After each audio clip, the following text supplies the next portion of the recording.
made $3 There's million. definitely something there. Yeah. There's no doubt. There's something there. 2015 Breeders' Cup discount winner. Frank, any turf ideas? I usually don't ask you about grass. Yeah, I'll give you. I got an idea, and it could be wrong, but at a price, I'll take a chance. I think Johnny's Fireball is going to run good in the 12.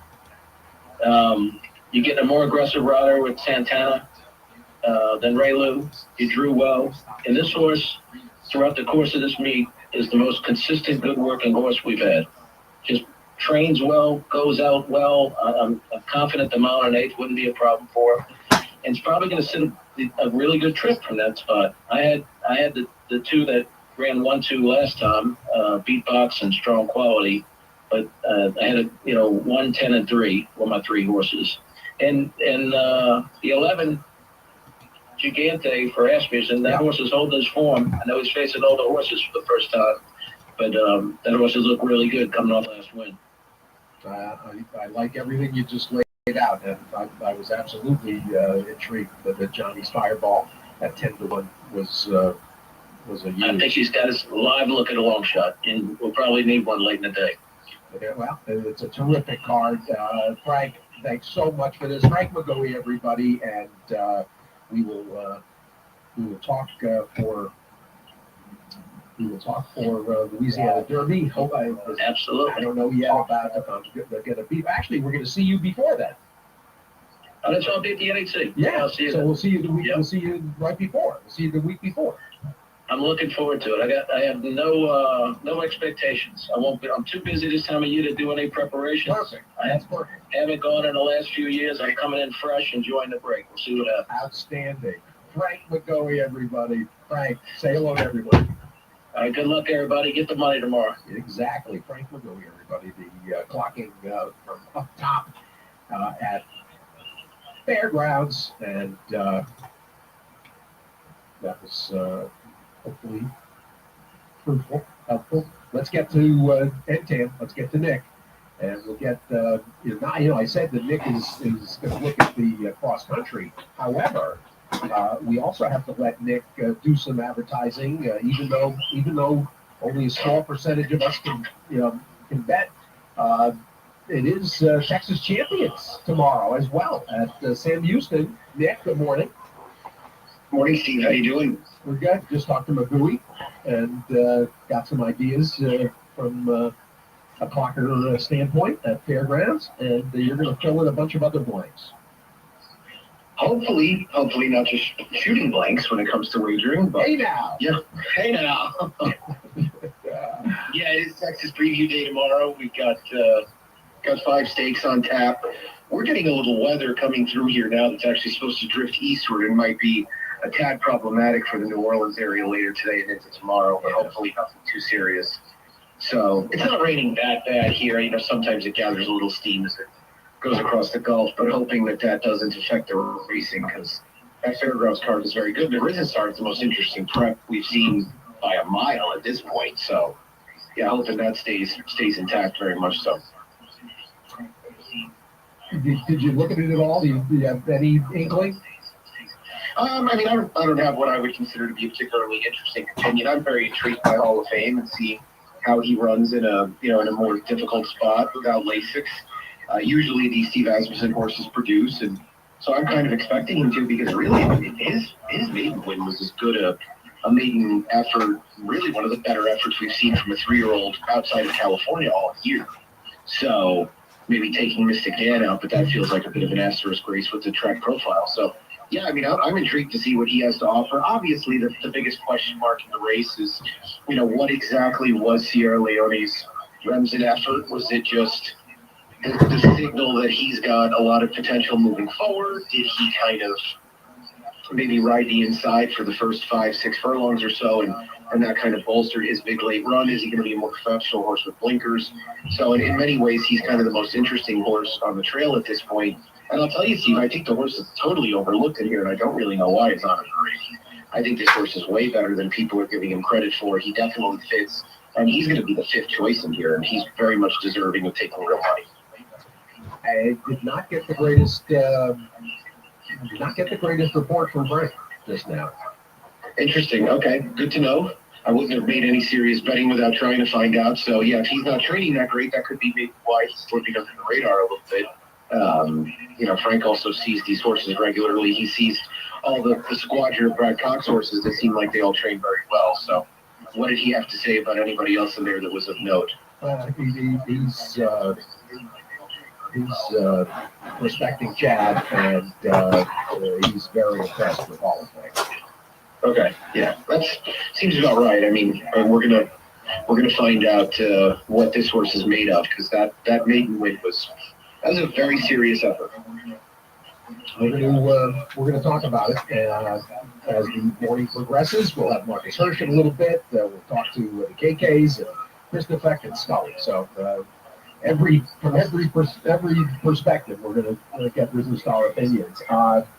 Before we dive into the Oaklawn / Aqueduct cross country, having a very quick rundown on today's $30,000 pick six carryover at Aqueduct. I've written it up, and I got to tell you, I called it squirrely. This is not an easy ticket to fill. No, it's not. It's actually very tricky. There's a couple of spots, I think, where you're going to have to hope that you zig as they zag. Just running through it. I mean, Marcel, to me, looks pretty tough in the first leg. Obviously, we have no scratches. It's still a little early, but she's been on the improve of late. I know that, her last was the best effort she's put forward since being claimed by Rick Dutrow. And I think the cutback is really what does it with her. She feels like a sprinter when push comes to shove. I know her last win was actually in a mile, but I think she's probably better. I'm sorry, her win two back was in a mile. I think she's better when in a compact type of situation where she gets a little pace to run at. Starship Defiance is going to be the favorite. I have such a hard time with these David Jacobson horses, period, Steve. But when they tend to run poorly, even with an excuse, like last time she ran on a wet track, they just go out of form so quickly. And, he's shipping these horses back and forth to Oakland, to Arkansas, back to New York. They're running 17 days apart. I don't like the look of that horse. I picked her second. I'm not going to be shocked that she wins, but I don't like her. I would just use Marcel and try and get through that first leg. The fourth is a minefield. You could give the race to Dame Catherine, but the field tried to give the race to Dame Catherine last time. How did that work out? Right? She ran a little bit better than she had before. She's got enough speed. This is a bad field. She's supposed to win. Horses like this they're so hard in a pick six sequence because you really have to figure out what to do. You want to lean on her, but then when you lose, you look down and you're like, Jesus, I really leaned on this horse, of all of them. But, the strangers in here and the horses that might be a little harder to make, they're really hard to make. So, I'd love to try a horse like Wild Magic, but these connections don't inspire a great deal of confidence. She didn't really do enough running last time out. Awesome Glow is kind of the other horse. Collie Storm hasn't done enough running for me. Bell's Tolling looks like definitely the weaker Levine entrant. So I guess the other horse might be Holder Close. I picked her third. I don't know. It was a tough race. You can see as I kind of dance around it, I don't really have much of a opinion. I think the horse I like the most in the sequence, the one I'm most looking forward to betting, maybe more so intra-race than in terms of a multi-race, but is Simple Sugar in the fifth. I think Simple Sugar's a great fit here. Yeah, and I also wonder, and David's the gold standard morning line-wise, but even with her nondescript connections, but her last few figures, I don't really see her being 6-1 in here. She feels like a horse that, if you and I smoked her out, then I think a lot of people are going to go the same route. But it's tricky because Maggie is a horse that's taking the big class drop and has speed and is obviously in a good run. But Simple Sugar looks like an excellent fit to me, really in improving form and having found a home there. The outside post is ideal. I think she'll get a really good trip. So I can see myself, using the principles in there, but mainly kind of focusing on her. I picked it 9-8-3-7, so I don't have any problem with really any of those top four and using them in the sequence. The sixth is a difficult race. I would think is going to get to the entry. I don't have a great amount of confidence in them. I don't know why Badger Board is supposed to be better for David Jacobson. This is a horse that Brad Cox had multiple opportunities to run on dirt, and he ran twice on the turf at Indiana Grand. And then Hurt on the street, he ran against better last time, but he didn't do any running. He was inside, wasn't a bad day to be on the rail, so not really a big deal. I thought Shamrock Shake was interesting to me. New gelding, first time Lasix. Horse that ran against better last time, and I think improved here. Gum Island is a horse I've used, first time Lasix in for tag as well. I could even warm up to Piccolo Diavolo, who showed some speed last time. Now gets blinkers and Lasix as well. That's what I thought Pico, Devine, and Shamrock and Stylers aren't teams. I didn't make the entry. Things yet. No, I agree. I mean, you want to talk about entries in the 7th, I think the Dutro entries would be really up to me. I think these horses have complementary running styles. 10 Cent Town was a horse that was bad right from the beginning last time, like he couldn't lose, and he didn't. And so I think he'll go to the lead again. There's a lot of speed in here that really works in the favor on a big engine, and Big Engine got a 3 thoroughbred number last time, right? He's a horse with a ton of back for him. If he runs back to that, he's going to follow these horses. They can't possibly come here. Especially with Be the Boss coming back off a layoff, he might not really be quite the same. His last couple of workouts are a little unmaker-like in that they're pretty slow. He did have a bullet kind of buried there on the work tab. The alternatives in there are horses like the Institute and Delbus Cruz, but I think the entry in there is going to be particularly tough. Who that's me is back in against New York Reds after a series of open company races. He's got a little powerful for me. He's got a little too slow, and it's hard making a living in spring races on the dirt coming from as far out of it as he likes to. So that takes you an 8th race. It's a really interesting race. I think Best Bet's going to be a pretty solid favorite in here coming out of the allowance race back in December. That was his first start off a long layoff. He never wins, but I like mandatory. That's why there's a horse that, he makes sense to me. He fits well in here. He's been running against better. It's probably time for Kimmel to drop him in for a tag. He's going to be very popular at the claim box, so I would imagine somebody will take him for 40 because he's a hard track horse. He gets 7. But anyway, I'd use the 2 and the 3 in there. I'd probably find a way to maybe include the 1 entry just because of Thank You, John, more so than his stablemate. But it'll be mainly 1, 2, 3 for me to close it out. Really tough sequence. I won't be shocked if it carries again. Exactly. All right, that gets us. Thanks for that. You and I are overlap quite a bit.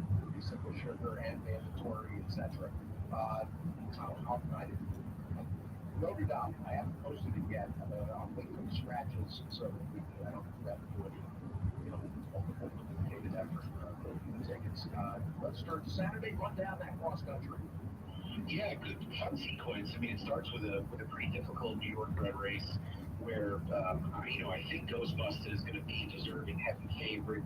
Good second last half to Sandy's Garden. This is a horse who started with some precocity and seems to have moved forward with 3 prior starts. I thought Min could be maybe an upsetter when improving form herself. This is a horse who Jimmy Ferraro took off of her Dutro, and she's held her form actually pretty well. So I would mainly focus on the 8 and 9. I didn't really have anybody in there that I was overwhelmed with otherwise. Luna Song is coming back from a very long layoff.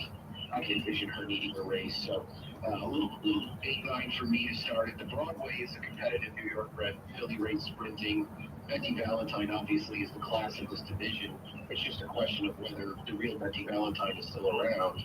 And I think she's a more effective horse on a dry racetrack. And so I'm hoping that the weather holds up, which it's supposed to. So Helen and Connery Love are just, to me, the horses to beat. They should get an honest pace to run at with Majestic Return in there on the outside for 10 strike. And of course, actually, that Marshall and Mike Petrangelo and Steve Sauer, who was a professor for a long time at Clemson and now lives down here in Houston, they bred this horse, and so she's actually turned out to be okay. It's not bad when you breed a horse that can almost make $200,000. I think the waters are a little deep for her here, but not going to be surprised if she continues to develop down the line. Again, it looks to me like the favorites would be a little tough to handle there. Boston Bay is a horse who at one point would have been favored in here, but her form looks like it's sliding a little bit the wrong direction as well. Linda's numbers as good as they are when her horses come off Lasix. Her numbers are not good at all. The first Oaklawn leg is Bold Appeal's race to lose. Obviously, Bold Appeal had something happen last time because she shortened stride noticeably, and now gets Lasix. Maybe the blinkers coming off help a little bit, but I'm thinking that may have had something to do with bleeding. And she's back quickly, so it obviously was nothing serious. Brad Cox is not a guy that's going to regularly run a horse that had a problem with bleeding, but Boy Steers, she shows that speed again. She's going to be very hard to beat. So, I hate picking the favorite. Paparito on the inside ran well, making up ground, but did so in a much weaker race. That was a 40-maiden claimer.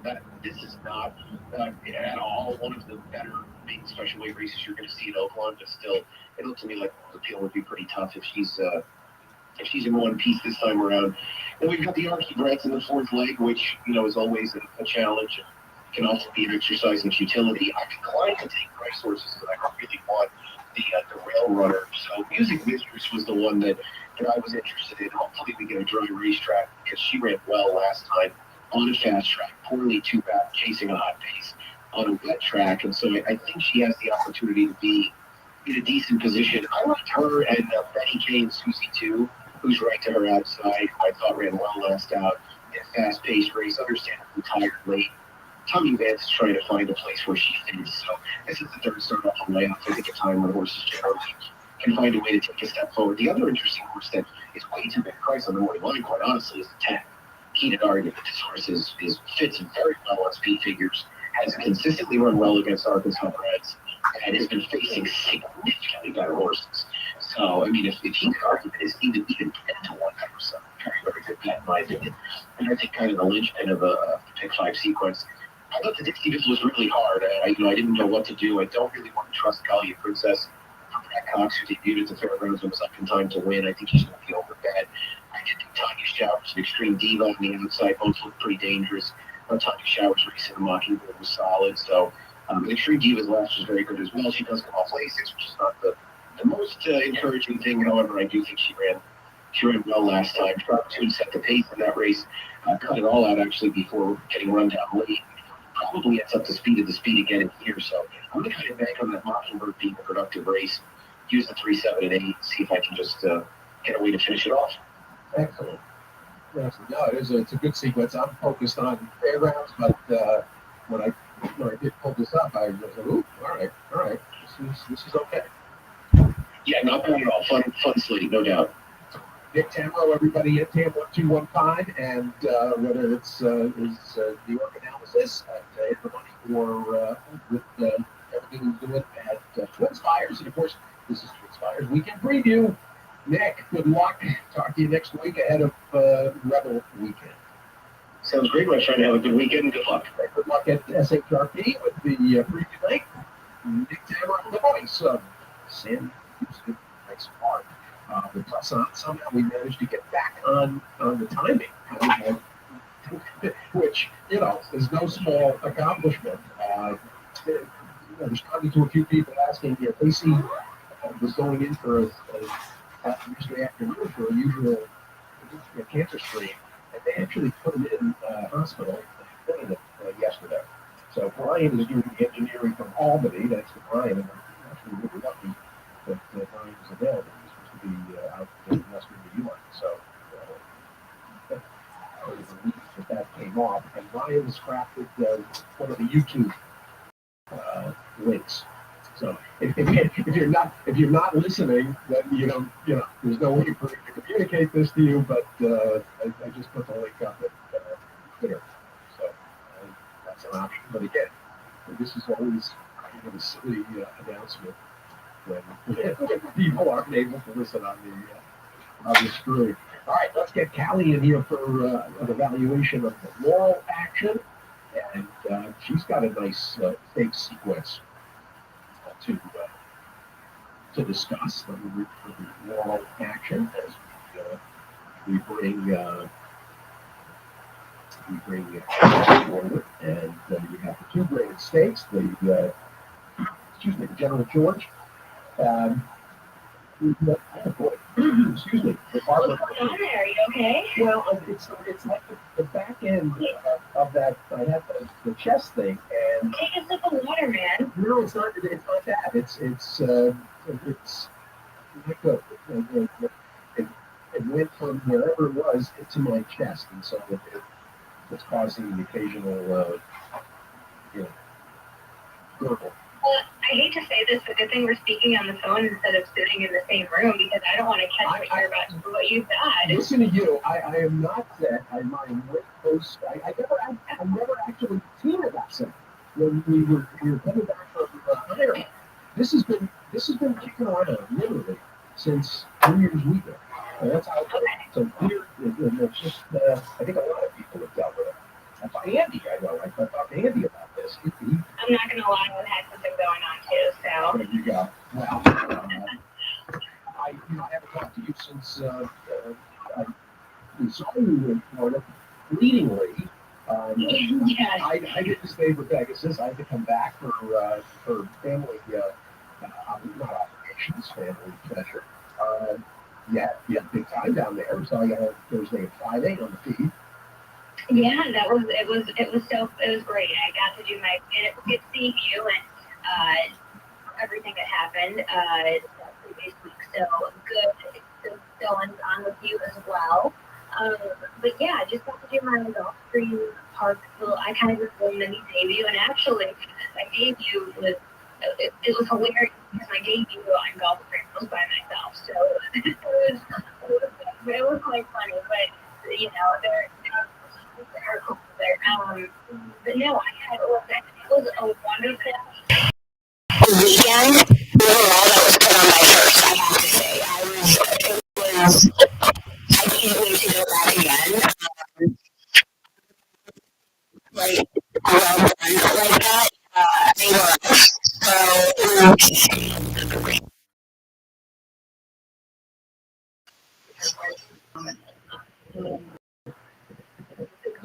good racing, a good time had by all. I was so happy to be here and I had a blast. I had an absolute blast, Dave.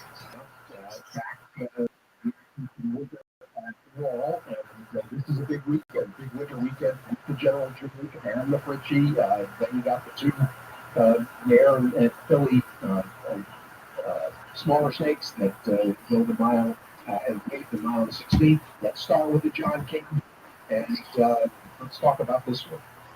Yeah, I mean, listen, the race kind of runs a little bit with Bob Marco. It's hard for me. I've always been a fan of this horse, so it's hard for me to kind of knock him down.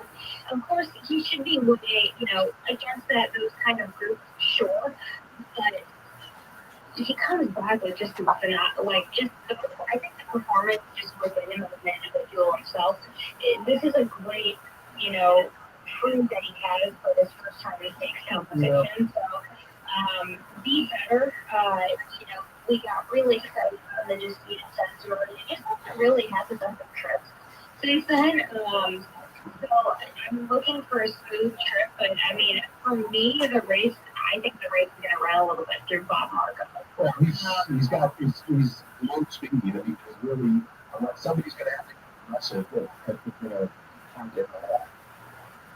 Right, and I mean, all of these horses within this field, I don't know if they're going to be able to get aggressive enough, right off the board and be able to withstand it, because he's been cruising to the get-go.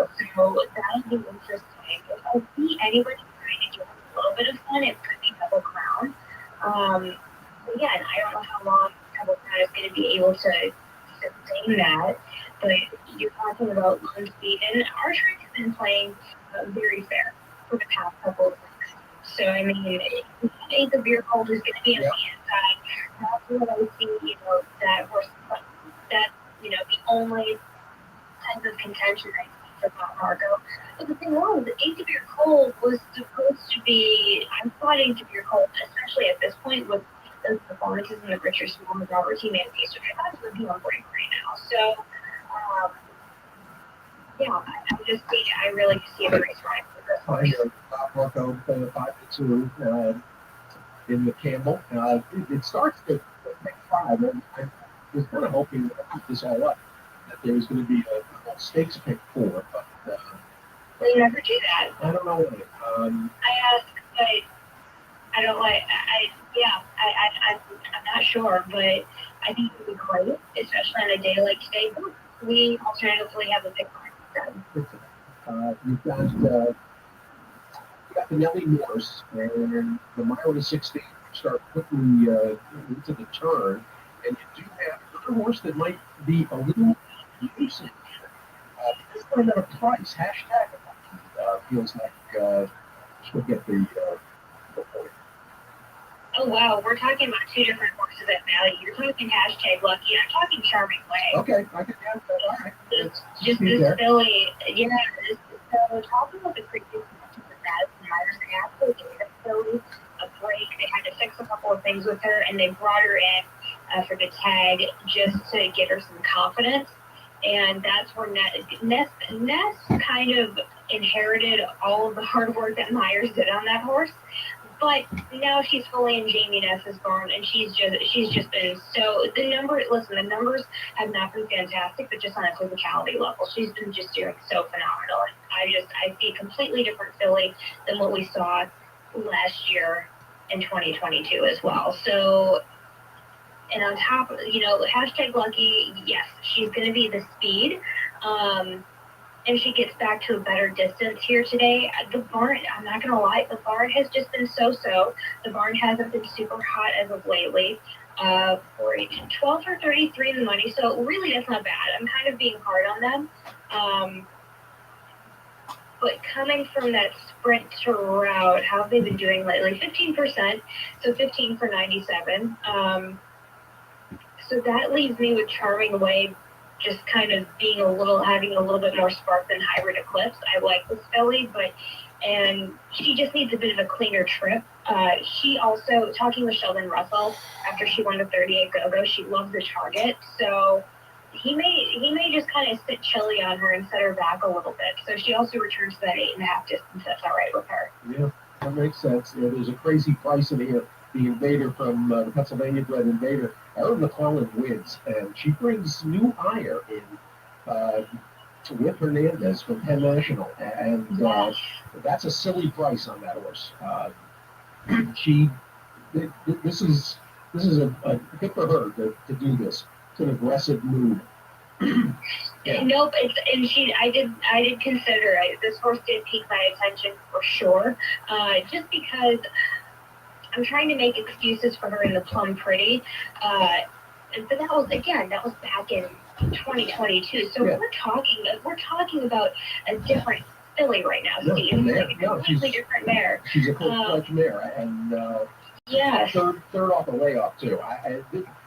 Erin McClellan would not make this trip if New Hire, if she didn't feel New Hire was coming into this eligible to run well. And on top of that, 6 for 25 as of lately third after the layoff, hitting at a 24% strike rate. So consistent with seconds in that as well. So especially a nice work, a near bullet work, going 47 and 3 at Penn.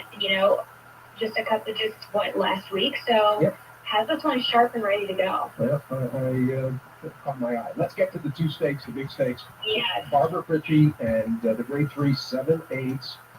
This is a historic race and a solid group.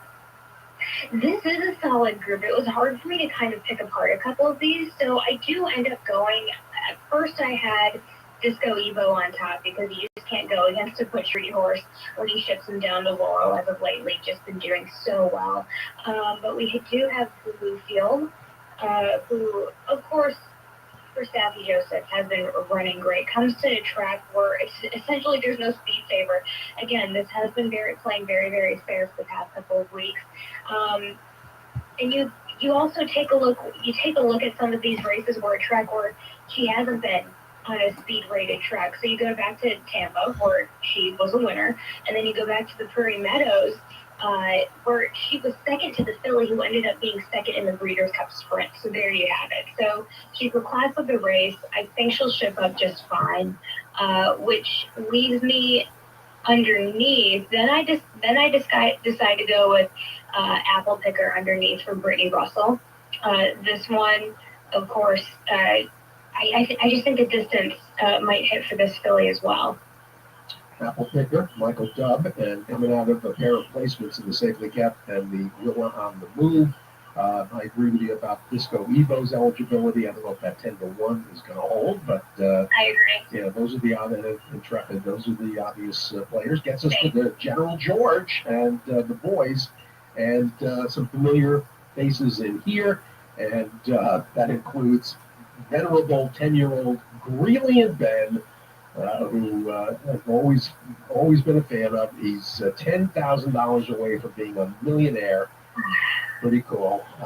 Nimitz class, George Weaver is handling, of course, coming out of that trip down to Florida for Pegasus, and things did not go well for him. Well, I saw that horse in the paddock too before that horse ran. So on top of not getting the best trip, I don't know if he handled Gulfstream Park particularly well. He was a bit washed up. So I'm really looking forward to seeing him come back up here, up north, to a track that he definitely is a fan of, at Nimitz Plus. And I'm fighting with Freeland Ben on and off of my ticket. I love this horse so much. But I actually have no sense underneath for Cal Lynch at a price of 15-1. I was very impressed with what I saw last time out. He did all the hard work up front, a good flow up from that race, and was second to Our Nation on Parade, who came back sprinting. And I'm surprised that Our Nation on Parade is in this race here today. I would have thought he would have been a very good fit here. But let's also get to, of course, the obvious in post time for Hillwood with Brittany and Sheldon. The biggest takeaway that I got out of that race last time out is that, I'm going to be honest, I haven't, up until now, I really think in that Jennings effort, that's where Sheldon finally got comfortable with this colt and got confident. So I think the cut back in distance should be no problem. Let's see, not that I'm not taking away, because these horses underneath are not going to be making it easy for him. The big plan is with post time is to, keep going longer and longer. But hey, if you grab a grade 3 going 7 furlongs cutting back in distance, why not? So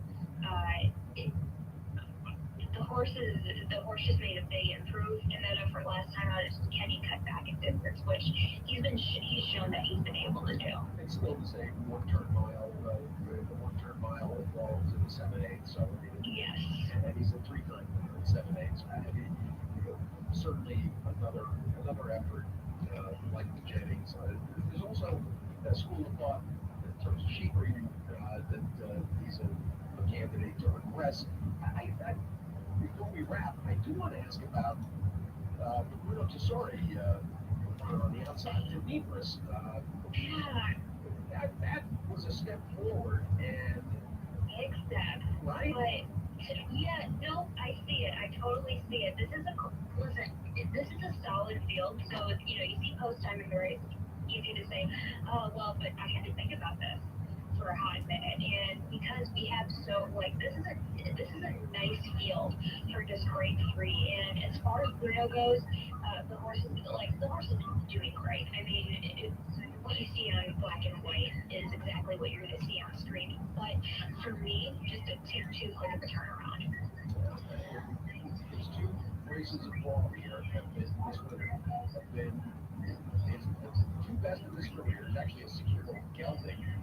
So this is no plot. I 20-1 from the open inside box. He's going to get a stalking trip, and cheap players are CB2 0 or 3/4 numbers that he's compared, and are going to take an interest in him. This is a fun race. Yeah, it really is. A very fun race where you can kind of go solid on your top pick in either post time or Nimitz Plus, whichever. And then we have the 11 in that too. I mean, so really solid field, a fun race to really test your mental skills and go wide and see what kind of horizontal bets you can do.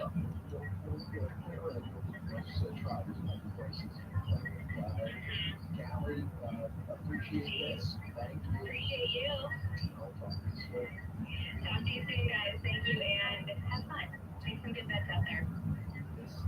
Thanks, Mark. To you, your Twitter, you swing right into the Marcus Hirsch visit.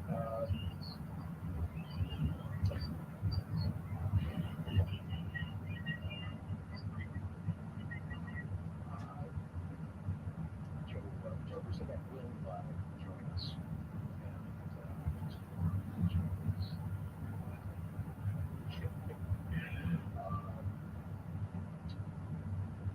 Marcus Hirsch, let's get down to like a break at the bottom of the hour and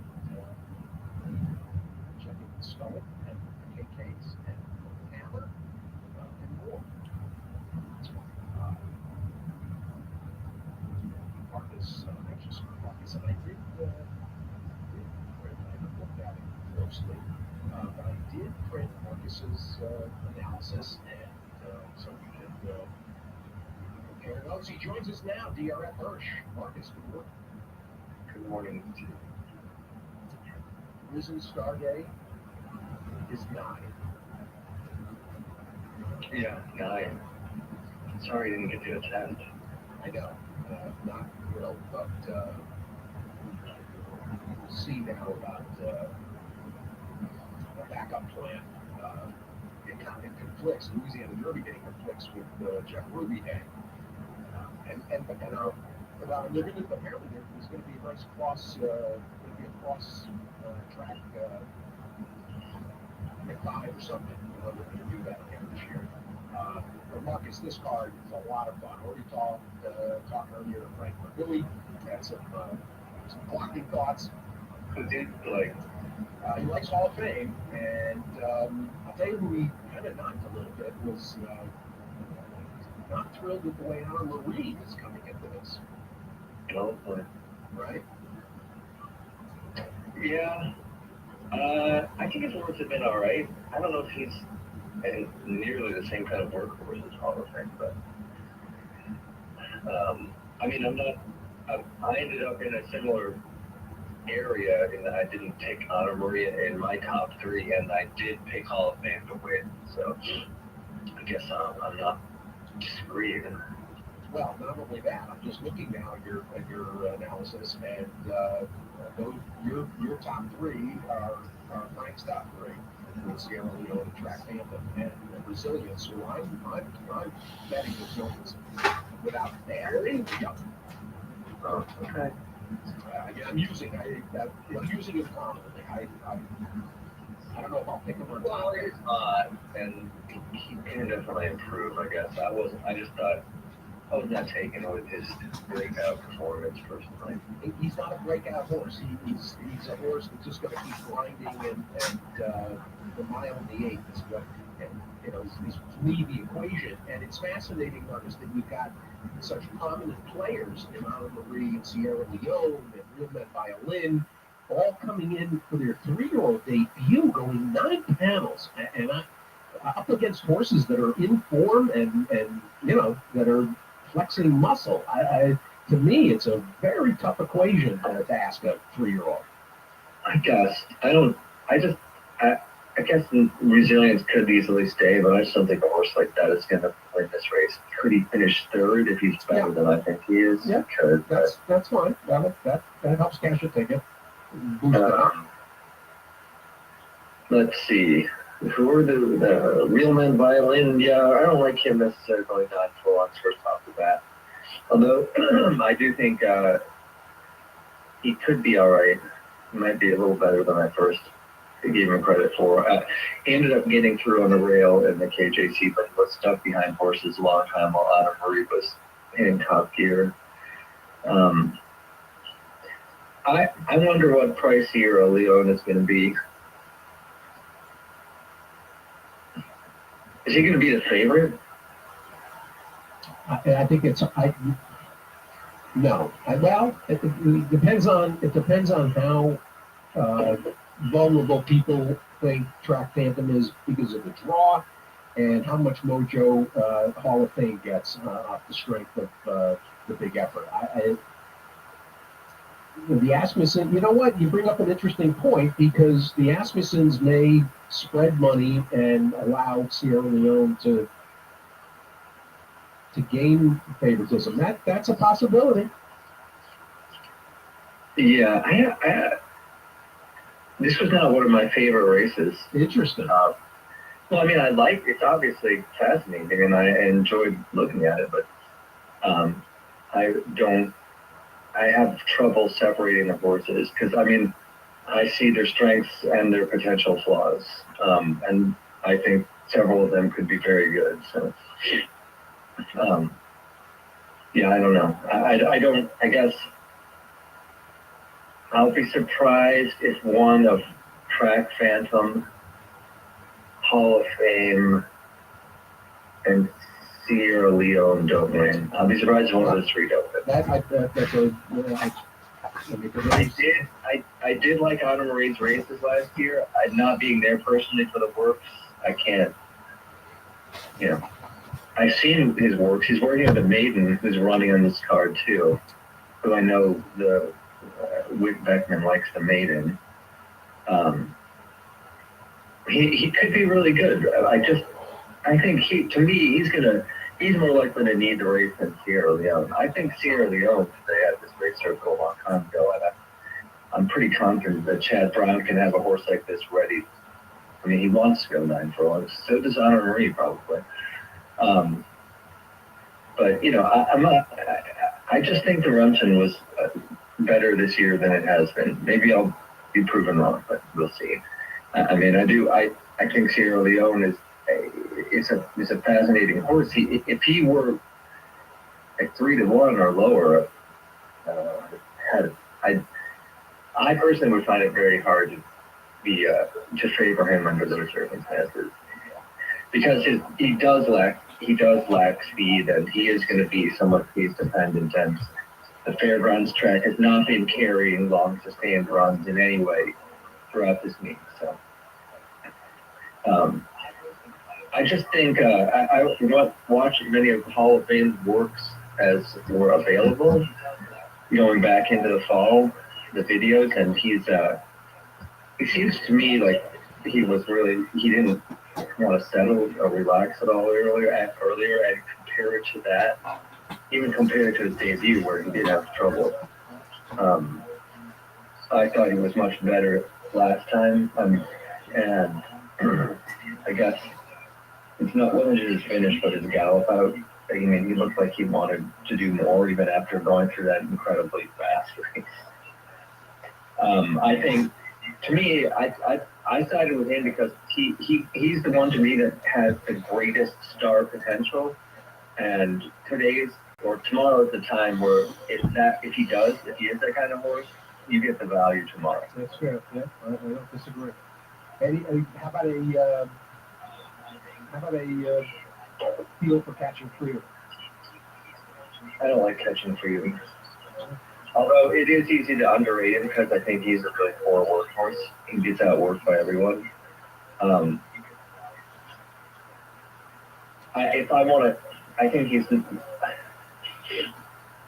don't think he's got as much ability as the other horses coming from off the pace. I don't care for him.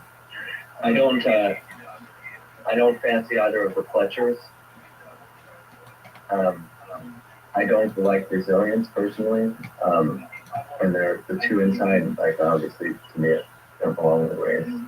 So I guess I'm kind of chalky in the end here. Well, it's more, one of those scenarios of horses using this as a springboard. And of course, it is the first of the 50-point races in terms of Derby points. And it is it's a terrific end to a very good card. Let's back it. It really is. It really is. Let's talk the fillies. And one of the things that Frank talked about was that Pete's Dream, who he doesn't even think the peak has cranked, has been outworking Real Men Violin. You got the two. I'd agree with that from what I've seen. There you go. You got the two Coxes in here, and then things like Brendan Walsh. You got 3 entered. Right. That's right. Alpine Princess, West Omaha, and Tarifa. But did you say 2 because you don't think they're all running? No, I'm not. I don't have. Do you have any more information on that? Yeah, I wrote in my race preview for the Daily Racing Form that West Omaha is a possible scratch to go to Oaklawn, I think, instead. I actually just checked with Cox a little while ago to see if there was an update. They said no, but he did say possible. So, and I had heard another trainer in the race said that they thought that the horse was coming out. So it would make sense. I really don't see him wanting to run 3 in this race. Anyway, the more I looked at this race, and considering the division, it's just a spicy little group. I like these horses. It is. I would even go so far as to say we don't know how good Pennick is. I brought Pennick up with Frank because that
excuse me, the Untappable.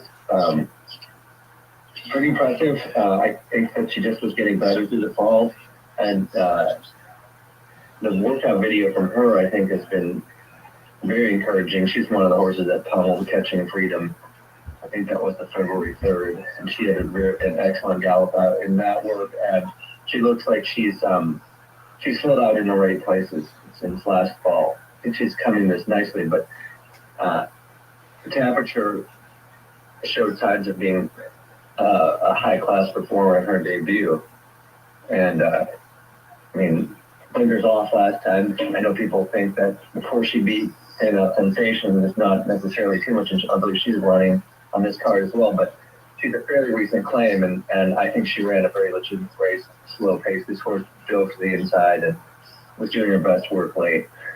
All this said, and Vivi's Dream, until I know McPeak thinks that she's going to have no trouble going long, but until she shows me, I'm going to consider her a 7/8 to a miler, because she did get a really great trip when she was in excellent form in the Alcibiades, and I know that Candied is a nice filly, but I thought she should have won that race. And West Omaha is just she's looking better to me, but she's not the polished horse that Alpine Princess is by any stretch of the imagination. She's tall and lanky, and her legs fly all over the place. She's relatively inefficient action. I think she has a lot growing up to do. But I quite fancy Intricate here. Brendan Walsh, Tyler Gaffleone, 3-1, Intricate. Frank leaned in that direction as well. Let's go to the. Well, she's been working from what I've seen. I am a little concerned because she keeps swapping her lead through the home stretch, but she didn't have a problem, and not just once, but multiple times. She didn't have a problem with that in the Golden Run. I'm not going to worry about it because she's finishing great and galloping out like a monster. She's also a horse that seems to have grown considerably physically in the intervening months since her last race. In her last race, I know she got through and got a perfect trip. Everything worked out for her, but even accounting for that, I thought she was tremendous, and her gallop out in that race suggested a horse who was really just getting warmed up. Walsh comes from Ireland, and we know that European trainers often have their horses completely prepared to run a route of ground after a winter layoff. I think this horse is going to get better, but I think that she's going to be good enough to win this race. I do think Teresa might get bed down. So track draws money as well. There's your Rachel Alexandra. We go to the turf and the fairgrounds. And this, right, deep group, you've got, it seems like, based on our conversation yesterday, strong quality, more or less have the opportunity to control it from the front end. I like him better in this race than in the last race. Although I want to talk to Florent and say, the way you win a race at 9 furlongs with a horse like this is to open up from the half-mile pole to the quarter pole, because he doesn't quicken enough, and he doesn't need to go a half at 49. He needs to go a half at 47 and 4, in my opinion. The course, it's going to rain. The course has been carrying speed to some extent. I wouldn't say that. I just say it's fair. If he runs the race, I think he's capable of using his pace to the max. I think he'll win because the horse to beat him is Chasing the Crown, who has knocked on the door of being a really nice horse all along. Was defeated by Strong Quality, going 7.5 way back when. His last race, and the horse I wish were in the race, is the runner-up behind Chasing the Crown, Point Proven, who was my best bet of the day earlier on the card. I think would love 9 furlongs. This horse Chasing the Crown, the mile really flattered him. I like him here because he ran so well and quick and so beautifully at a mile 16, but I don't think he's going to sustain his run for a mile and 8. And then when I get beyond that, it's tough. It'd also be wet. Don't know how wet. It's not we can get through some of these weekends nice clear weather. And for the pick 5, I mean, I would be wanting to spread here. It could be a bomber. We talked to Michelle Bubble yesterday about English Tavern, and it came up, and it's Fireball got a vote for the week. And yeah, I think the facility's strong, quality on that. And actually yesterday, we were using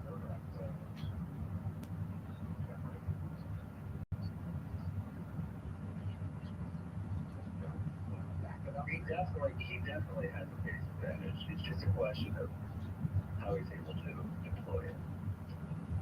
Turn to the nine chap, starts the late pick 4, and a lot of beautiful suspects in here. And is there enough pace for Essen to score with half perfect? That's the important question. No, there's not. I don't see how best actors not lose. I don't trust him. I picked him. I don't trust him. He's just had too many breaks and has never really hit another level. I think he's in a good position with off a strong work pattern, a break on a mile 16 to press his pace advantage, but I couldn't lean too heavily on him. I mean, I wanted to see at least something from Smile Happy last time, and he didn't show me anything. If he showed just something, this could be a time to get on it as a bounce back horse, so who, at his best, would win this race easily. But I can't get there. Can't do it. So it's just if he's who he seemed to be last time, it's really just a bunch of horses, and the pace is going to dictate things to some extent.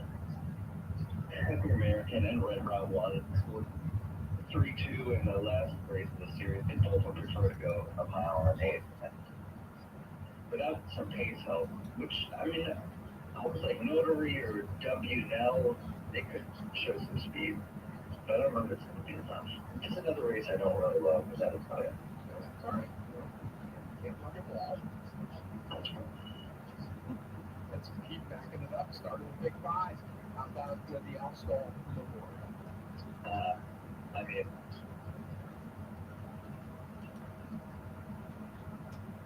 I don't see, I just went back to the horse who's in the best form and is proven over the track and is probably going to be a fair price to get in Creative Pyro. I don't see what she's done wrong. I mean, I know she's a 6-year-old, but I'm looking at her as kind of a new horse since coming back last summer. I've seen too many times when horses take a liking to the fairgrounds course. They just keep getting better incrementally, even when you're not sure they will. I didn't know this horse could work on dirt in 59 and 4, but she did between starts. That might not be a good thing.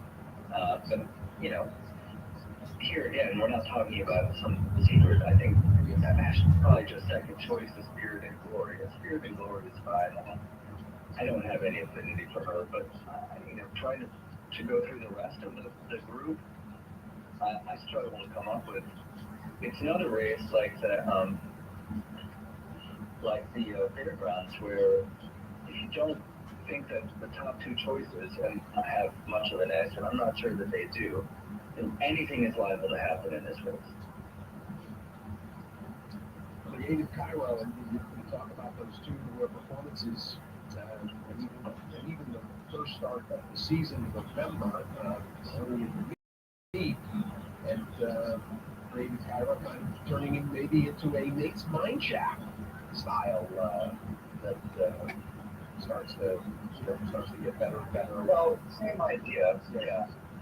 Go through the winter and find that the horse is better than expected. I mean, I thought she was best in the Blush and Tweedy, and she was considerably best in the Crabs. I think that she's going to run back to it. There's your late pick 5, your all stakes late pick 5. There's some maiden races interspersed. The Colonel Power. Let's get that opinion before we can do some scattershot best bet type things. And the Colonel Power, quite good. Yeah, I don't like anybody here really. I went to, and it's another, I mean, we just don't know what the track's going to be like. The course could be sodded. I went to Mischievous Road. I think he'll come over the top and win from a stalking position. He likes outside rallies. Nice breather between races, and he really found, I mean, he's only recently switched to turf racing, and he's actually quite good. I think he's the right horse for this race, even with an outside draw.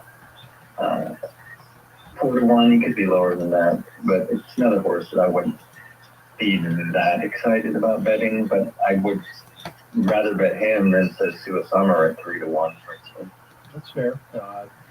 Brian Hernandez won with him at Keeneland last spring, and a horse like this, not that there's anything wrong with Machado, but Machado's good at Turfway. He's good, period. But Brian Hernandez, just depth of placement.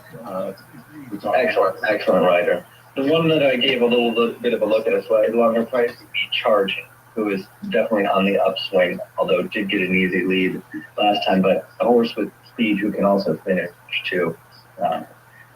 He could get crushed on the pace, but if things worked out for him, I think he's good enough right now to make his presence felt. There's a lot of speed in here. Michelle Lovell concerned about it for just Mike, for instance. I know it looks like they're going to go really fast, but we know how that works. Yeah, exactly, right? It just happened yesterday at Fairgrounds in the 7th race. I mean, there was 5 half to half elite pace players, and 4 of them took that.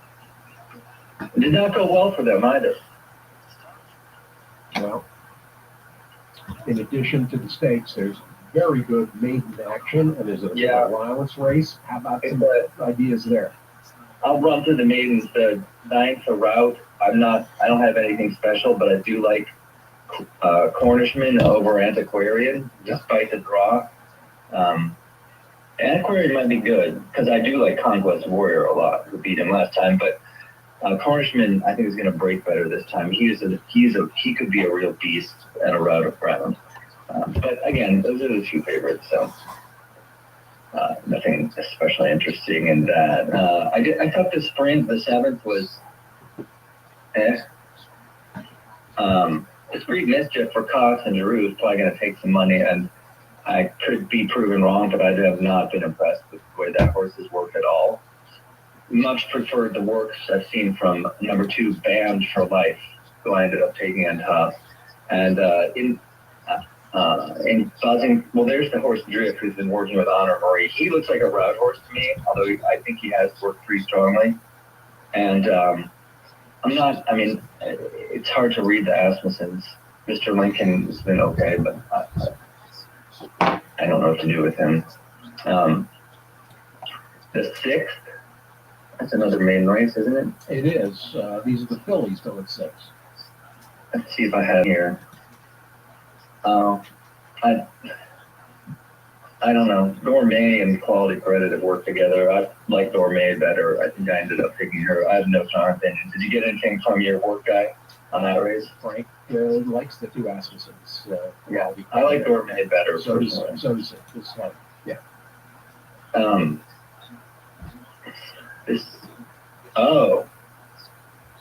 This allowance race for fillies, with the 5th. With Sistina Chapel and... Yeah, but I think I see something in Our Pretty Woman. I like her a lot. I think she was fine last time.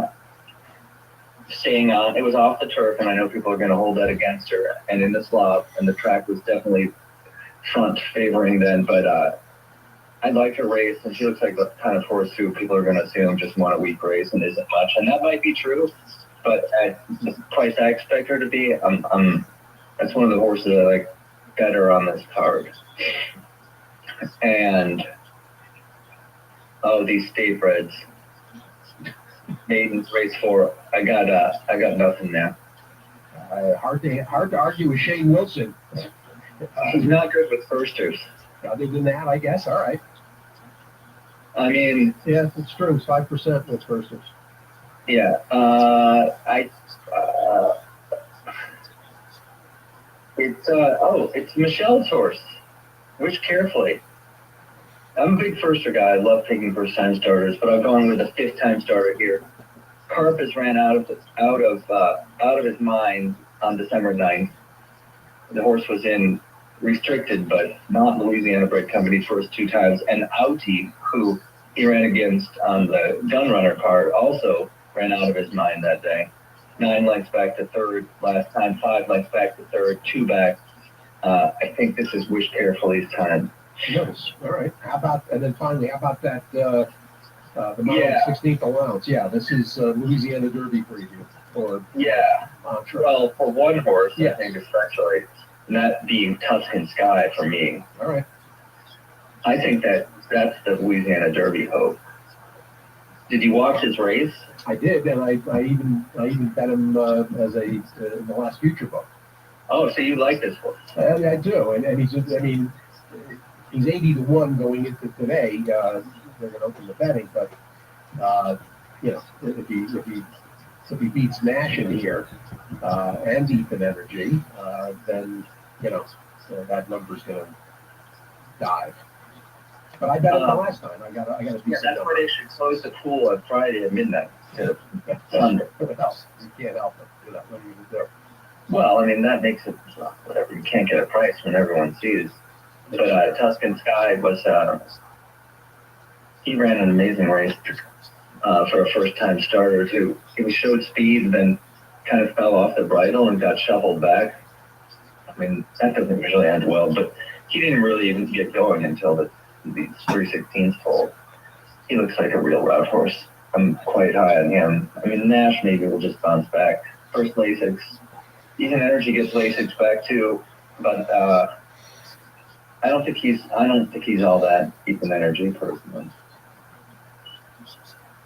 Tuscan Sky for me there, and then in this race 2, Yeah.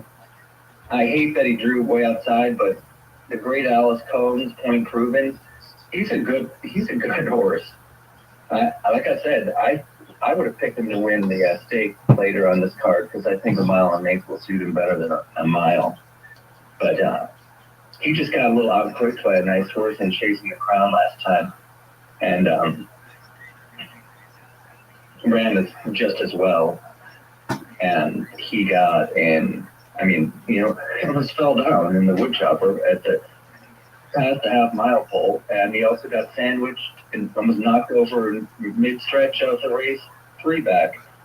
It looks like he's pretty good, and he's even better than it looks. Point Proven. Oh, you made him your bold type. He's your best bet tomorrow. Nice. Alice Cohn does not typically draw a ton of betting attention, so I figure he'll be a fair price and with a wide draw.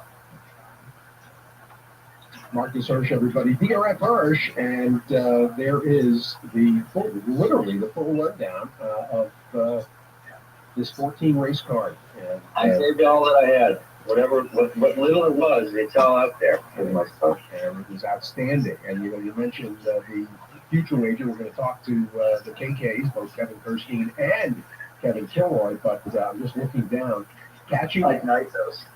Nythos is not available, as you know. Okay. But you've got, let's see, Catching Freedom, Hall of Fame, Anna Marie, Nash, Real Men Violin, Resilience, Sierra Leone, Track Phantom, and Tuscan Sky, all running tomorrow that are involved in the future wager. And I just pulled out the pool 3. I got Tuscan Sky at 88-1 last time, Marcus. So I mean, you'll see how you feel about that early Saturday afternoon. But right now, I would feel good about it. I would feel especially good that he's sent to New Orleans for this race. I'm pleased. What would you sell that for? I don't know. I probably $40. I would probably sell that for. Yeah, it's. I'll tell you the one that I'm anxious to hear from KK because they made Locked the 10-1 favorite. I don't know if he's 10-1 to run next to run whatever the next scheduled point is. Well, it's supposed to work this weekend. Yeah. Okay. So I mean that means he will have missed what, one work? Yeah, it feels a little more problematic than that for me. But Well, personally, I hate it. I mean, I don't want to have anything like that going on this time. yeah, exactly. And also, I've really started to be. I'm very skeptical of all the 2-year-olds from last year. We shall see how that works out, but that's hardly like groundbreaking. But I'm not sure that any of those horses are going to live up to their numbers, but time will tell. Well, exactly, and we'll get a few of those answers tomorrow at Fairgrounds. Marcus, should be a fun day there, and hope the weather is as good as possible. And Yeah, fingers crossed. you're always as good as possible. Yeah, well, I definitely would not say that, but I appreciate you saying. Marcus Hirsch, everybody. And should I put up a picture with you and Magooey or you and your wife today? Those are the only two you have? Those are both very good, but Steve, it's your post. all right, I will dig through and find. You gotta alternate. I think you did the wife. I did my beautiful wife last time. So. The wife is definitely it. I always get either a text or a response. That's Marcus's wife. Yeah. Yes, it is.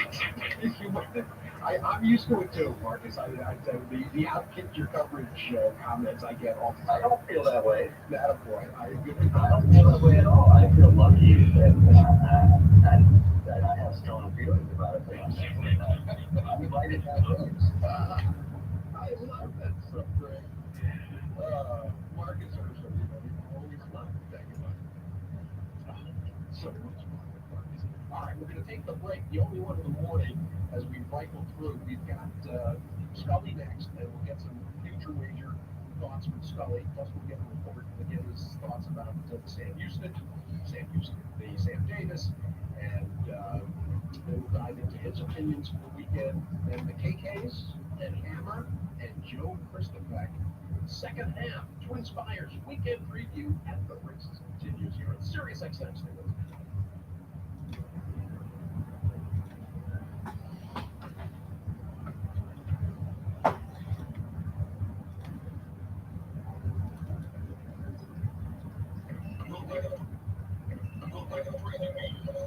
It's At the Races with Steve Byk on Sirius XM Radio.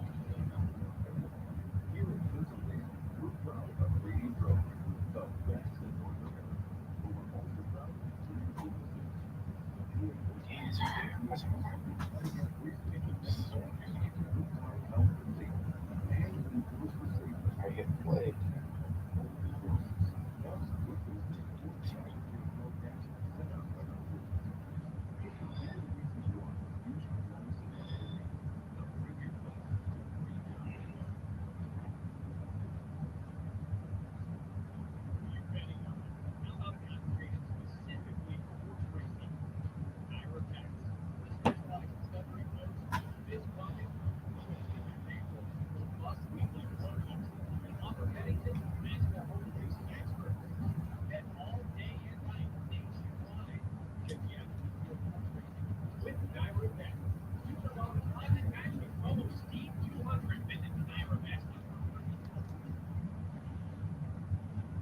Chambliss Country Life and Merry Farms are the place for breeding and racing in the Mid-Atlantic. Country Life is nationally recognized for making stallions and curly stands, Mid-Atlantic's leading first and second crop sires, the Bonnie Rod by Cabot, Ulster by Warpfront, as well as Recent Fire. Maryland's 5/8-mile training track completes the full-service facilities from the bowling barn to the racetrack. Join the excitement of racing with Country Life Farm. Our partnerships can take you from beginning to winning. Want to get your career in horse racing off to a fast start? The University of Arizona's Racetrack Industry Program is your winning ticket. The Racetrack Industry Program has served as a springboard to some of the industry's most successful individuals, with a proven track record of job placement right out of college. If you want to earn a degree in the exciting horse racing industry, the the racetrack industry program for you in the winner's circle. Visit ua-rtip.org today. Why, in the past decade, has BRL Equine become the premier equine supplement company in the industry? Because we spend millions in research and development before we ever put out a product. Because we use only FDA supervised facilities to manufacture for us. Because what we say is in them is in them. Because they work. Because if you're not happy, I'll give you your money back. And because top trainers, veterinarians, thoroughbred racing, standardbred racing, 3-day event, and barrel racing all trust in BRL Equine. Shouldn't you?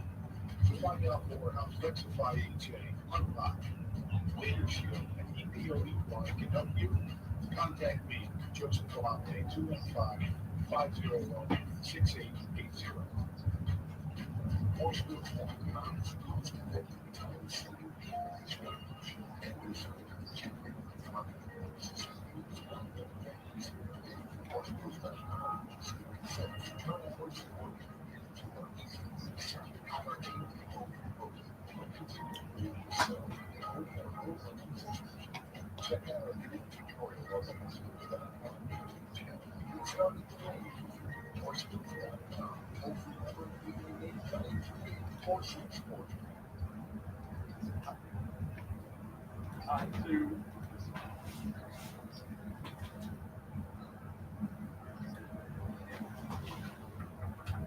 I think we're back. Yeah, I guess so. All right. Back. Second half. And get Scully in here. And as we do that, actually, I was expecting a little bit of music coming back, but I had an order attack. While I reach for Scully, I'm going to give a push. For those of you in Ocala, a little town of Citra, just on the outskirts of Ocala, right there in citrus country. And years ago, I was driving down and stopped in Citra at the orange ring, the orange shop. Now, the orange ring is a different orange purveyor, but the orange shop is a real old-fashioned 50s style roadside, stand, Florida stand. And I've talked about it for years, but that's where I discovered Page oranges. You don't see, I don't think people have Pages much anymore. But in December, I signed up for the food of the month. They said oranges and grapefruits. Tito loves the grapefruits, and I love the oranges. Well, they came the other day, and you get the pink grapefruits. Okay, you're used to that. I opened up one of the navel oranges the other day, peeled it, and the orange, the navel orange, was the pink color of a pink grapefruit. And that kind of, it's not a blood, it's not one of those blood oranges, but it's that pink, and they're just a fabulous navel orange, out of this world. So I peeled one earlier, and I had half of it left, and it was in my mouth when we came back on the break. So if you're going down to OBS this year, and you're coming in that angle, the orange shop, highly recommended. They got nice, the big marmalade. They got marmalade. Great. How about the grapefruit marmalade? James Scully, grapefruit marmalade? Is that? No. No. I mean, I'll try it. I would try it for sure, but it doesn't immediately catch my interest.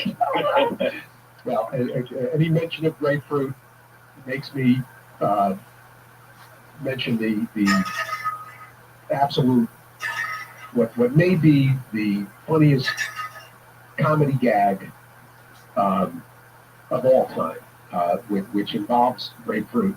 Grapefruits of Wrath. Comedy bit, which is relatively clean. Gary Gulman, who is hysterically funny. I've mentioned this before. The Grapefruits of Wrath may be the funniest bit, 5-minute comedy bit in history.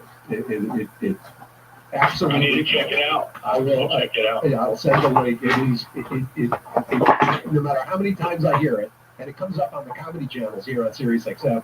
I forget when or how. I think I heard it on one of the comedy channels years and years ago. And it is my favorite, funniest bit. Although Norm Macdonald with the moth joke is have you ever heard Norm do the moth? No, I may have heard it, but I don't remember it. It's unbelievable. I remember when Norm passed away, Yeah. watching some clips, like the Telly Savalas and like some of the other ones, are just hilarious. He was absolutely hilarious. And who, gosh, I'm trying to think of who it is I know was a good friend of Norm's. That was a business associate of mine. There's a Norm Macdonald fan right there in the house. Look, I'll put links up to both of these bits, but the grapefruits of wrath and the moth joke, maybe my two favorite gags of comedy of all time. Let's get a few things done. How about a Kentucky Derby report? First of all, your Sam Davis reflections. Yeah, no more time. Really good rebound. Had a trouble trip in the Macho Man and broke and got a good ride from Paco to go right to the front. And, to me, he was up there on the front end with Change of Command, who gave way on the far turn at West Saratoga, began the weekend and upper stretch, and just really got a plum trip. Now, I do think he's like a talented, middle distance, maybe one turn type in the future. But I thought it was a really tough trip for Agate Road. He was just too far back in the early going. Heck, he was like sixth, like nearing the completion of the far turn. And he made a really good run at no more time. But like I said, he just didn't get the right trip, being like 10th or 11th early. And, we'll see if that race has any impact on the Derby. No more time. We'll definitely try to get in. But we'll see if he's good enough in the next prep. Yeah, that feels like a wait and see event. I got it. And then this weekend, of course, we got the Risen Star. And I don't know if anybody's been talking about it. The last 5 years, the Risen Star has produced a top three finisher in the Kentucky Derby. Yep. In fact, the last 2 years, it's produced the runner-up and third placer. So you got 7 top three finishers from the last 5 runnings of the race. And looks like this year, like tomorrow's edition, could definitely have an impact as well with such a top-heavy group. No doubt. And before we get into that action, I want to do 2 things. Let's get some Twin Spires offers out there, and let's talk the future wager. Yeah, definitely the Twin Spires. We definitely have some promotions for the Risen Star card program at Fairgrounds this weekend. We've got a money back promotion in select stakes. We've got a profit boost promotion on the Risen Star itself. And we're going to have a $2,500 hit it and split it on the late pick 5, the all stakes pick 5 on Saturday. We're just giving away free money if you cash that when you take it. So check out those. We've got lots of other tracks and promos as well. So go to the offers page at twinspires.com. Make sure you opt in. We do have a promo where if you're playing the Kentucky Derby future wager on Twin Spires, we've got this thing where if you hit a certain threshold, we'll give you money back on Derby week for your bankroll. And this is pool 4 of the future wager this weekend. Battaglia has to set a morning line, and he takes locked as the individual favorite. But it's just basically a case to me where whoever wins this Risen Star is probably going to be the individual favorite in the betting come Sunday at 6 p.m. when the pool closes. Well, with Marcus, I just touched on the considerable number of runners, including a couple that aren't in the Risen Star that can run tomorrow, Tuscan Sky and Nash in the allowance. But then you've got another 8. Track Phantom, Sierra Leone, Resilience, Real Men Violin, Catching Freedom, Hall of Fame, Honor Marie, that's actually 7 that are running. So more than half the field represented the Risen Star in the future wager. Who amongst those that aren't running, that may be out of sight, out of mind, who might represent some value in here, James, come Sunday at 6?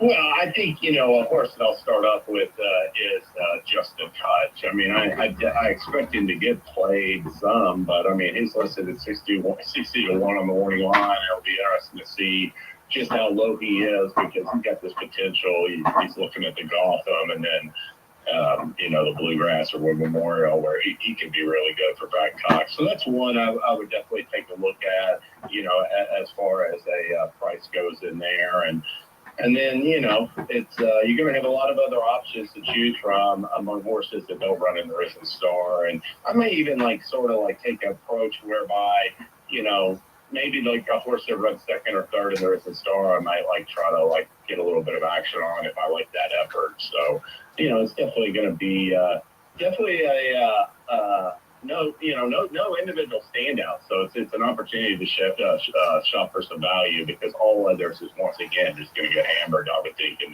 the betting. And just looking at what times. See if the Sunland. The Sunland Derby goes at 6:17. So it's yeah, after. It's after. Okay, because there's the Bill Morey, right? Lucky Jeremy. Lucky Jeremy. There. Yeah. I think Stronghold. Stronghold there. too. Yeah, Stronghold is as well. Yeah, and Informed Patriot's not in there, but he's a contender off of that third Catching Freedom and the Smarty Jones. So they got some good horses. I like Lucky Jeremy's maiden win. She starts back at Churchill. I like his effort in the Riley House at Maturity, and if I'm going to get him as the third choice behind Stronghold and Informed Patriot, I like him and get that kind of value on him in the Sunland Derby. I'll tell you who might get ignored and who's going to relish another 1.8 at Beyond. It's Uncle Heavy. What's wrong with Uncle Heavy? Out of the Withers, right? And the way Butch talked about him and the way he galloped out, he's 40 to 1, and I bet you would get he might even float a couple points, closer to 50 by the time they close this out. All right, future wager pool 4. We'll get some comments from KK in a little bit as well. All right, James, let's get some opinions. All right, I'll start at Fairgrounds. I'll hit the late pick 5 after. I'll mention race 3 first. That is an entry-level allowance. You can mention Nash and Tuscan Sky. Moonlight's in there, but he can scratch out easily for the Risen Star. But I still think that race is got some pace in it. I think Count Dracula and Tuscan Sky will guarantee that Nash doesn't get some easy lead if he shows speed from the inside with Flavia Pratt like I would expect him to. And I think it's going to set up well for number 1, Ethan Energy. In fact, I thought Ethan Energy's maiden win 2 starts back at Fairgrounds was a really sharp performance. I thought breaking poorly in that LeCompte hurt him, and he sort of raced evenly from that point on. But I still thought that was a great effort for seasoning wise, and he had every opportunity to be second in the stretch. And I expect him to move forward off of that effort for Brad Cox. That was a good learning experience, and I look for him to get the right setup and come rolling late with Florent Giroux. So I'm going to pick Ethan Energy in race 3. All right, he'll be the third choice in there. Yeah, well, I mean, Nash was favored over Track Phantom in the LeCompte. These people have been betting Nash. I don't see him hopping off him for some entry-level allowance. Just turning my attention to the first leg of the $500,000 guaranteed all stakes pick 5, race 10. That's a race where I could see spreading in the pick 5. I'm not too keen on the morning line favorite Spirit and Glory though. She's coming back from a layoff. I didn't really like her races last year on the East Coast too much. I mean, I could see where she could keep moving forward at age 5, but I'm going to fade her. And my top pick, I'm going to give the edge number 8, not so close. And granted, she could catch some pressure up there, but I like the way she concluded last year. I think that Filter, who beat her in her last start at Keeneland at an Ellis Park 3 back where she switched to turf.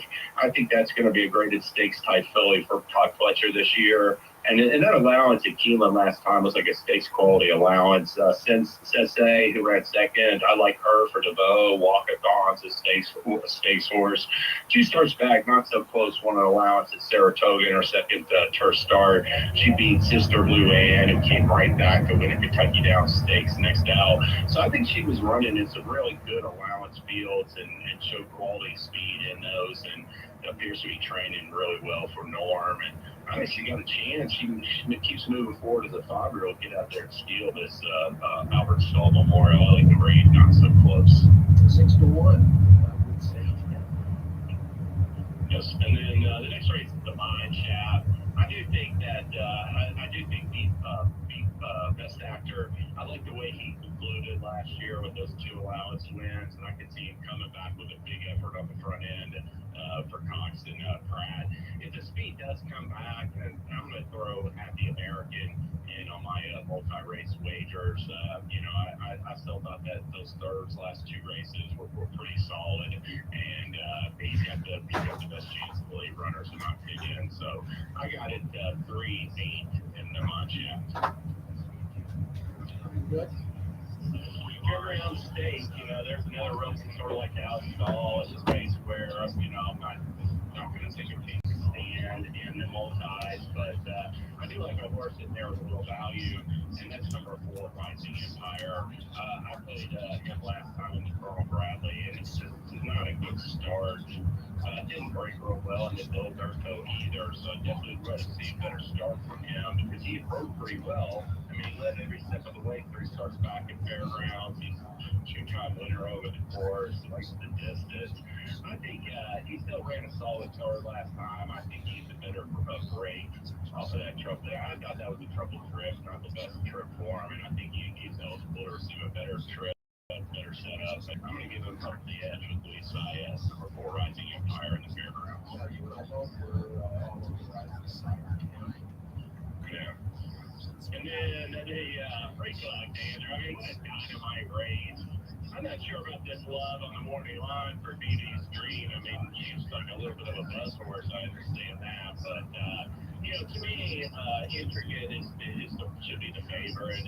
She's the one that beat in my mind off of that Gold Rush, and I thought that was a pretty brilliant performance by her that day, and she's kind of type that, I definitely respect. But I'm going to give the edge to Alpine Princess. I just don't see a lot of speed in this field. I think Laurent Giroux's going right to the front with her. I think she's moving forward at the right time, and I like her front running win in Unpassable. So I'm going to go right back with Alpine Princess on the front end in the Rachel Alexander.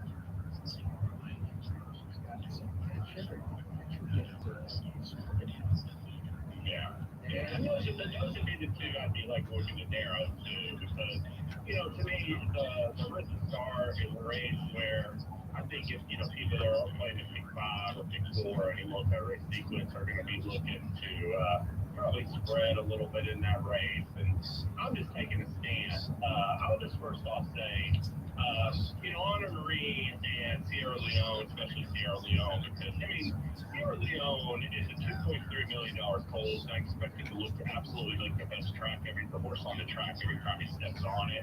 But to me, he's a horse that's like a deep 1-run closer in need of like racing experience, and I'm not keen to support him. I think his price at post time will be half of what it is on the morning line. He could be 9 to 5-ish. I don't think there's any horse outside of California, any 3-year-old in America that has a bigger buzz than Sierra Leone, and I think he's going to solidly get that down to favoritism, and I'm going to fade him in there. I like Track Phantom. Track Phantom to me is a horse that fits his profile that we've seen these horses come rolling through fairgrounds in recent years, like Epicenter and Orville and those types. And to me, they're like getting stronger in every race. I mean, they're getting better and better. To me, Track Phantom has improved by leaps and bounds since he broke his mane in late November. I thought his effort in the Gun Runner was solid. He obviously was tired in the stretch. It was probably fortunate there wasn't like a real quality late runner. But I thought he took a huge step forward in the Lecomte. The number came down because the pace was moderate, but he was much stronger that day. I'm not surprised that Joel Rosario opted for him over Hall of Fame. I think his stakes experience, his recency fitness, and his tactical speed are all an advantage in this race. The first 6 horses in the field have absolutely no speed whatsoever. So I look at it like we're track fan is essentially breaking for post 5. I'm not worried about post 11. Laura will run this race stalking the pace from post 13.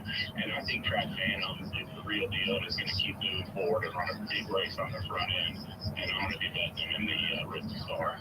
Well, and this, this scenario, and Steve Asmussen talked about it after, we talked. It's at the center. They got all the same, all the same trappings essentially. Epicenter paid $9. He wasn't supposed to be in the favorite in that race. That was the race against Zandon and Smile Happy, and he just schooled him on the front end that day. And if you look at Epicenter, he had never been worse than a head second at the first 2 calls at any of his starts through the Risen Star. He lived wire to wire on the Risen Star. He was a pure speed horse early in his career, like Track Phantom. Track Phantom did show a little bit of ability to sit second in that gun runner, so I'm not too concerned if he has to sit second with Rosario. But, right now at this point in career, he's a front runner, just like Epicenter was, and I think his speed is an edge in the Risen Star. Can't argue with obviously the stablemate. Who else, if you're building a ticket, who else do you want on it? I would use Catching Freedom because I'm just worried a little bit about these late runners, like I say, coming back and Catching Freedom. I mean, I don't see anybody really picking him, and I he's coming off I thought a really good win at Fairgrounds. The Smarty Jones who never really produced any Derby horses, but this year's edition looks like a better field to me. So I respect his chance. I respect that chance of resilience. And from sort of a vertical exotic standpoint, I liked his maiden win last time, and he looks like a horse with some upside to me. So those are a couple horses that I would use underneath him. I'm all over resilience as an exotic booster. All right, good. I got a quick pick at Gulfstream in a race. Race number 10. On Saturday, it's a allowance and instant coffee is coming back. Yes, he is. 5 to 2 with Irad Ortiz. I mean, he's a complete play against in my book. Wait a minute. I like betting against these horses up in these numbers. You're killing my man. Race it. And then, and I look at that guy Vernon. I just didn't think that was a very good entry level allowance. That son of a yacht and and Poppin or whatever. Just not big fans of those horses. I like number 4, Lure Man. He's run big in 2 of his last 3 starts. He loves the distance. He's a 6-time winner at Gulfstream. I think he's sharp right now. And I give him the edge in this allowance. I'm going to bet the 4, 6-1 on the morning line with Edwin Gonzalez in race 10. And I'm glad you brought this up. The Royal Delta is the stake, which comes after the 10, and it's pretty good. Tizzy in the Sky, the 2-to-1 favorite, which seems a little aggressive. Mary Quite Contrary tries to stretch out. I did not reach out to Mike Welch, but I will pull up Mike's selections. I did happen to talk to Al Gold yesterday, and Al's got action all over the place. And we talked about Instant Coffee coming back tomorrow. And that race has also got Classic Car Wash. It's got Barbara Road involved in here. I mean, there's all kinds of things going on in this group. All 3 horses. All 3 horses have placed or won Derby Cups in the last few years. So Exactly. It's an interesting, allowance race, I thought. I do have a last-second push today at Aqueduct. Try to get this one right today. Man, I was pissed about that. My horse was fired all last week. Race 7 is a non-winner. It's an optional claimer, non-winners to allowance conditions for state bred. I like number 7, Don't Lose Cruise. I like his effort last time coming back from a fresh knee. And really the key with him is that he runs better from outside post. I love that outside draw, post 7. I think he's going to move forward off that effort. Second time back for David Duggan. He's listed at 10-1 on the morning line. Number 7 in race 7 at Aqueduct today. Well, you're not making this pick 6 carryover any easier with that pick because it's a tough race. You've got the Dutro entry, big engine, the 10-cent town. They're okay. I picked Be the Boss in here, the maker. He's the most consistent performer in this group. He's got positional speed. I thought the Institute was worthwhile at 8-1 for the Paz. This is a very tough race. In fact, speaking of Al Gold, woohoo, that's me. Al's involved in this race. So the 7th, which is the feature, on $30,000 pick 6 carryover, very challenging, and you just made it harder. Yeah, that's what I was. Yeah, that was my intention. To make the pick 6 harder. Because now what? Because now I'll build my ticket, leave him off, and thanks a lot. All right.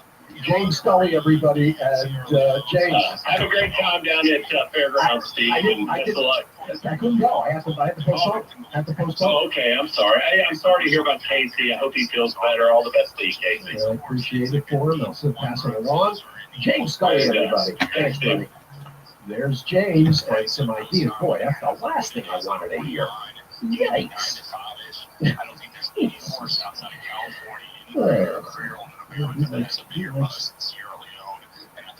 likes that horse, unbelievable.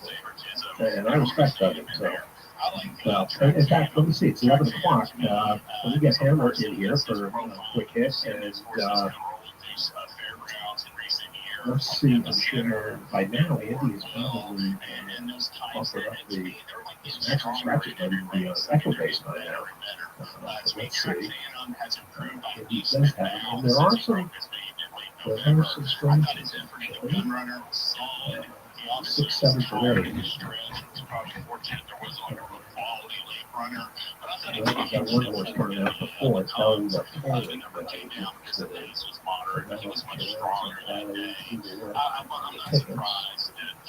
Actually, Al has scratched. George Evra, who that's me, has come out. Sapolo's Mission, the horse that certainly used, or he's taken a serious look at. Here, I'll give him a quick rundown. Those of you who are playing the pick 6. First leg in the 3rd, take out the 3, Starship Defiant. In the 4th, take out the 6, Bell's Tolling. No changes in the 5th. In the 6th, you're going to take out part of the entry. Hurt on the Street, the 1. You're actually taking out both ends of the entry. Because Badger Ward is out too. So the Jacobson entry completely out of that 6th race. That means some of the more I was avoiding, frankly, the Jacobson entry, so it's going to take the price down on everything else. And you can also take out Uncle Eddie is a scratch, the 3 with a Tessa. Then in the 7th, you're going to scratch the 2, 5, 10. Beach Boy Al, Engelhart. The 5, Disco Dino, Mike Ferraro, and the 10, as mentioned, Who That's Me, who's the widest of those 3. And then in the nightcap, you're taking out the 4, 7, 8, and 9.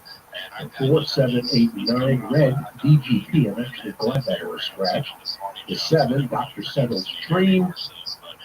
Vermont. The 8, What a Blast. It was a 30-1 shot. And the 9, Sapporo's Vision, who was absolutely a major component. So there's your scratches. Might help make it a little easier in the pick 6, but not completely easier. All right, let's get Hammer in here, and And we retweet that for everybody. Thanks to Andy, of course, for getting the scratches up from the racing office. And speaking of racing offices, got Hammer waiting for us. Good morning. Good morning. How are you? I'm good. I'm good. Been a hectic morning here for some reason. Up doing stuff. I got this going on and that going on. You know how that goes. You're around the house, though. You're not. No, I am around the house. I was just trying to get a bunch of stuff done before I have to leave. So anyway, we're back, and I hear you guys talking about some Derby future early on, and I just placed a couple. I usually don't do this. I used to do the Vegas trip thing and don't have to do that anymore, but I actually did place a few bets on the last one. It was about 3 weeks ago. Yeah. And I like to do a little earlier, and I like to do it before some of the bigger races. Like today, you might like a horse, but they run good, then you don't get the price. So, I'll tell you who I've got here. I picked 5 horses. I think I put $50 on 5 horses just to touch around.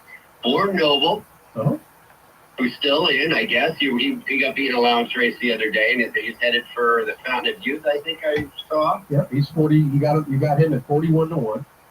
Okay, then I said Carbone, which he's probably out. He ran in the in the race at Oakland, the Southwest. He didn't run that well.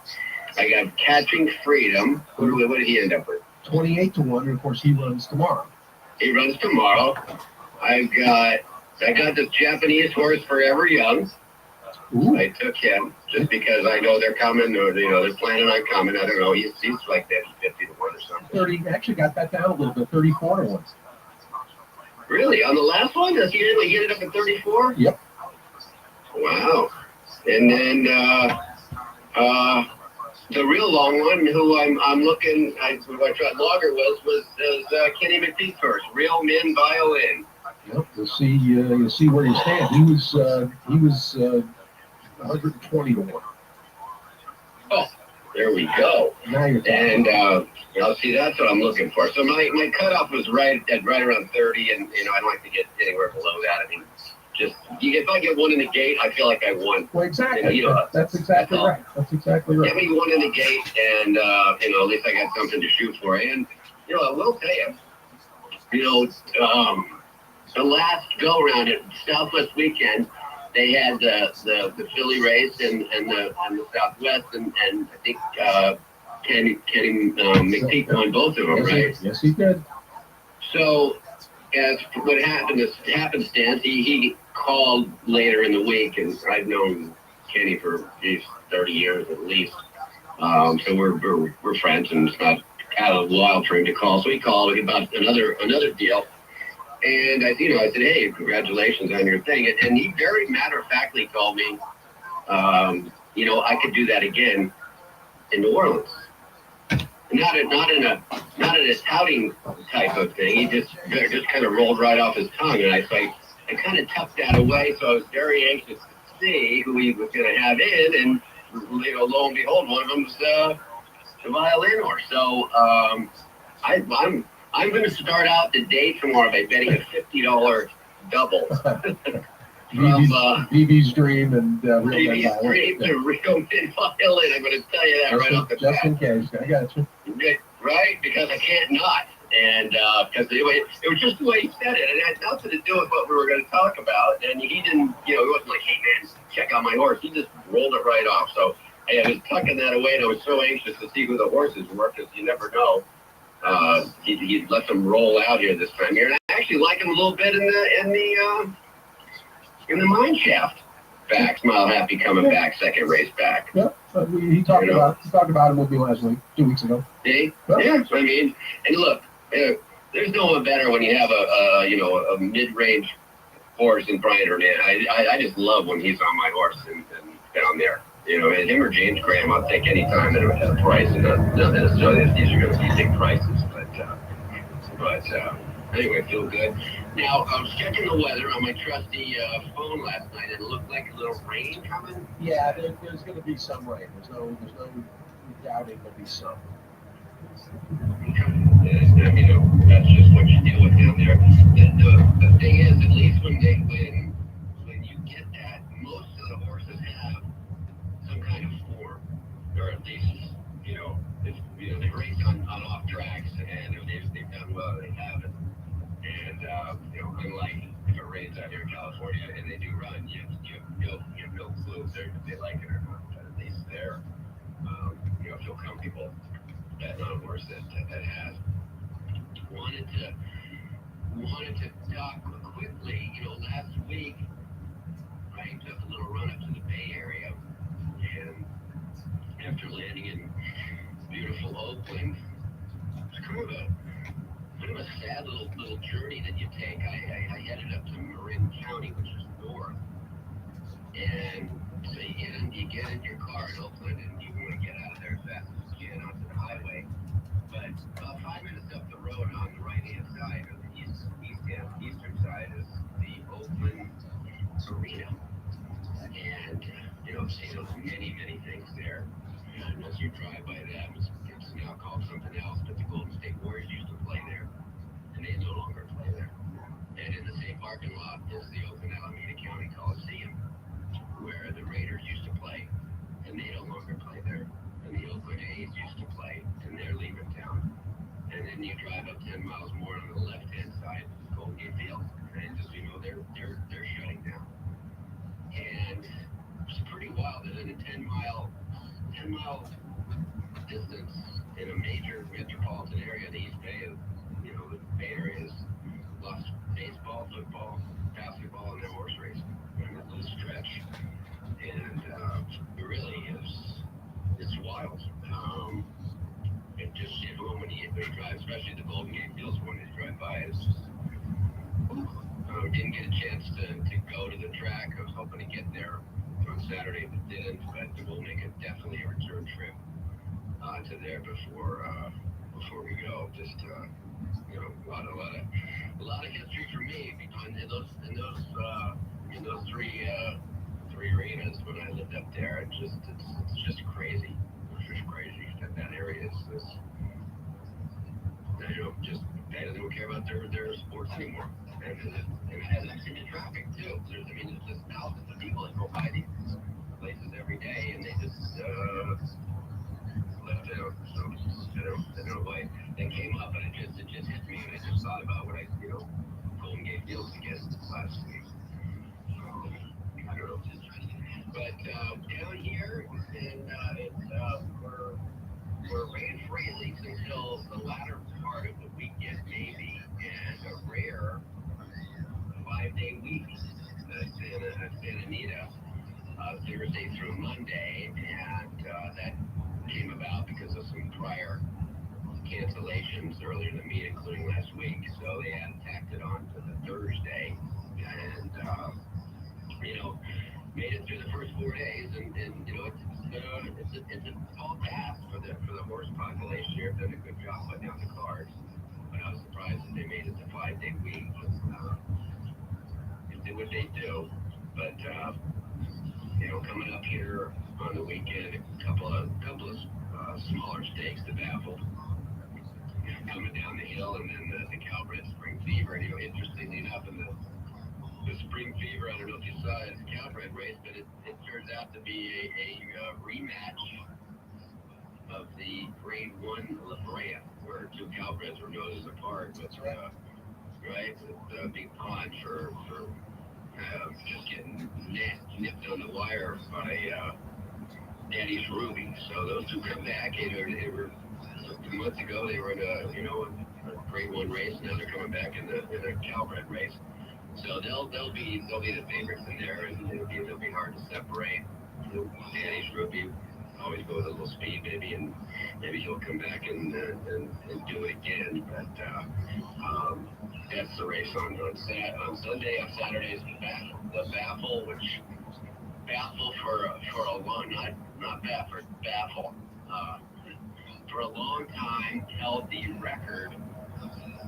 And he may still own it. I don't know. The down the hill record from years and years and years ago. So we named a horse after him, and it stuck around. And like last week in the Philly division, the Sweet Life, John Sadler had one that snuck at a big price that just fit the profile perfectly. He's got a couple in there, but Final Boss, the two horses listed at 12-1, is coming off of, looks like a little mediocre effort in the Eddie Logan going a mile. But he drops back again to the 6.5. He has one at 6.5, and that's down the hill. But he has that look at 12-1 with Kimura on that could make some noise in here. I don't think there's a standout.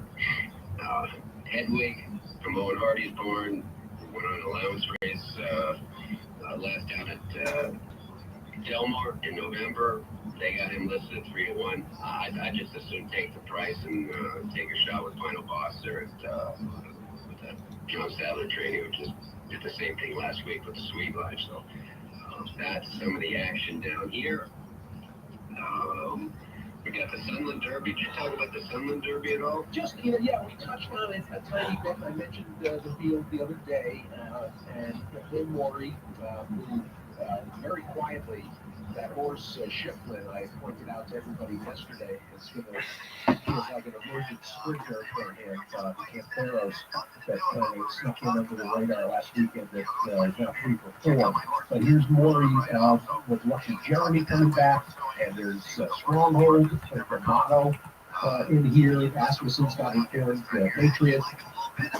Those are the 3 principals, and then there's some of the locals like Gilmar and Barhol and the other Cowboys that are signed up. Right, and don't discount the locals entirely in this thing.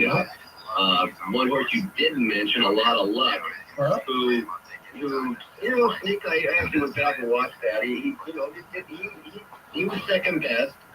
He held on fine, and he's going to be a bit of a price in there. I don't, there's no huge standout, but I love what you say. Bill Morey sneaks in on you, and he does.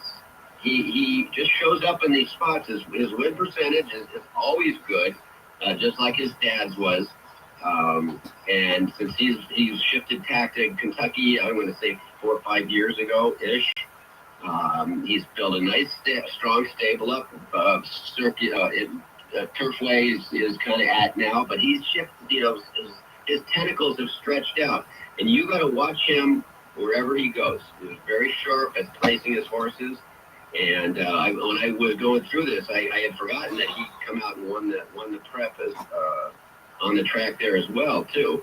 And of course, it looked like they left him out there, which is a smart thing to do, and not to deal with all the travel. So he can be very tough. Stronghold you mentioned as well. Wasn't flat. His Stronghold was second in the Los Alamitos Futurity, but really wasn't flattered by the way the winter ran back. I think he finished last in the Southwest Weinstock, but Coach Prime came back and ran a decent race in the race out here in the Lewis. So not sure what to think of him. That second race, 2 back to Nisos, kind of stands out a little bit. And they don't see Phil D'Amato hitting the road with a dirt horse too often. So maybe they're looking to pick up some points. I believe this is a 50-pointer. Not at Sunland, no. They cut that. Not at Sunland, it's not. Okay. I think at some point it used to be when it was. It was. It was a little bit later in the year, I think, right? Well, they time, not just the timing, but they were interrupted, right? I mean, yeah, they went a couple years without it, and then they had to re-up. But yeah, that's right. It was run later in the year for sure. It could have been like the final prep, where this looks like the prep for a prep. Well, they cut out the Mind That Bird. And that was the other, That was the prep for this. There's 2 preps. It was the Borderland. What's the first? Well, the Allison Derby. Riley Allison. Yeah, the Riley Allison and Borderlands for the girls. The Riley Allison, the Mind That Bird Derby, and the Sunland Derby was so they cut one out, and that's how we, are where we are. And between COVID, just glance here at let's see which, they lost at least two. Actually, it's more than that. It's 3 of the last 5 years. They 2021, actually, well, not exactly. It's 3 of the last 8 years. They had the equine herpes problem in 2016. Then you had Hicks, runaway ghost, cutting humor. A pandemic canceled them in 2021, and then Slow Down Andy and Wild on Ice of late, the last 2 years. Okay. All right, that makes sense. And I think were you out here when we were out there when we watched Slow Down Andy, didn't we? Yes. With Doug? Yes. Yeah, that was the race you watched. And obviously he turned into he's starting back somewhere. So he'll show up. He's one of the few that have made it back, and we'll see him continue on this year. Unfortunately, a lot of the 3-year-olds and a lot of the olders from last year we're not going to see. And I have a kind of a goofy story, which all my stories are goofy. So the other day, I'm looking for something to eat here in the cabinet, and I look in the cabinet and I see this coffee sitting there, and I don't drink coffee, so nothing means a big deal to me. I don't know one bag of cup beans from the other, but I saw a coffee sitting there, and it says Medaglia d'Oro coffee, and I stared at it, and I got this little grin on my face. I go, that's where this horse is named from. Seriously, just kind of hit me 20 years later. I didn't know where the horse came from, right? So I kind of laughed at myself, and I said, wow, that's pretty wild. So it got me, stared at that label. It got me thinking about the horse and about a few things that when he was around, and of course Bobby Frankel traded him. And I told a little Bobby Frankel story last week, I think, with Ruhlman. But I can remember that horse. He ran in Santa Anita a few times, and the part that got me was the one time that he didn't run at Santa Anita, and he was nominated for the Santa Anita Handicap, and I think it was 2003. In fact, I'm almost sure it was 2003, and I can remember him, and I just had become racing secretary, and I can remember him coming in, or beforehand, before the weights came out, and Micah Harlow and I did the weights, and he was, and giving out the reasons for this and this and this, and we shouldn't be high weight because whatever the reasons were. I remember just dickering back and forth, and then came entry day, he didn't enter, and he entered Milwaukee Brew, and here he was like deflecting over here so he wouldn't worry about Milwaukee Brew, and here Milwaukee Brew goes up and wins it for the second year in a row over Congaree. And so when I was looking that race up, I actually put in the 2002 version of the Santa Anita Handicap, and so I look at it because Milwaukee Brew had won that in his first time in the race, and so that race in 2002, I go back and there was 14 horses in there. And that wasn't out of the ordinary. And I'm looking at the race, and all of a sudden I look at the horses that are in there, but more importantly, I looked at the riders that were in there, and it's just incredible. I'm going to read down. This is a list of riders that were riding at Santa Anita at the time. There's not one import rider there. And then just think about this, coming to the races every day. And here's your new South. I'm going to read it from the top down. Kent DeStormo, Patrick Valenzuela, Eddie Dela Houssaye, Alex Solis, Mike Smith, David Flores, Gary Stevens, Brice Blanc, Victor Espinoza, Corey Nakatani, Jose Valdivia, Chris McCarron, Garrett Gomez, Lafitte Pinkai. 10 Hall of Famers. And is that right? I just stared at that and said, you got to be kidding me. And that doesn't include P-Val, who's basically, the Pete Rose and Boreas should be in this. So this could be a Thursday as well, and you see those same riders out there. And I mean, and that's kind of, in the mix after, the Hollies and Shoemakers and Toros left too. But I just stared at that and I just said, oh my gosh, that's, 20 years ago. what a lineup. The only thing that matches that is maybe a winner at Gulfstream in the 90s when I was down there. But incredible riders that showed up to ride in this race. But that's what used to be. That was the colony here, and the same way around the country. I mean, there were good riders everywhere. But I on a fluke just ran across that, and I just thought that's just incredible. So anyway, that was one of my goofy little offshoots I got. But what else? What else do you want to dip into, or who you got coming on next? I heard. I got we'll go back to New Orleans. We've got the KKs and we've got Joe Christopek too. Joe's going to close it out, but I've got both Kevin Kirstein and Kevin Kilroy. Well, we're loaded, and it's this time of year, and we're talking about. Got my involved in a lot of things, talking about a lot of different subjects and looking at trends, and it really seems, without even trying, we've with racing, with our year-round racing schedule in this country, we seem to divide it into almost two seasons now without trying.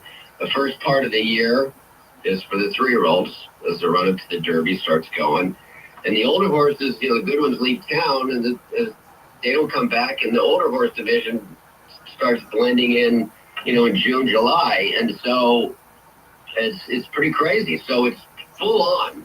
It's full on 3-year-olds early, and it tapers off a little bit, and the older horses get going. But before you know it, we're here. We're less than 3 months from the Derby, and it's here, and it starts to crank up. I think this Risen Star race, year after year, has kind of been the turn-on race, or at least for me, to say, let's start paying attention.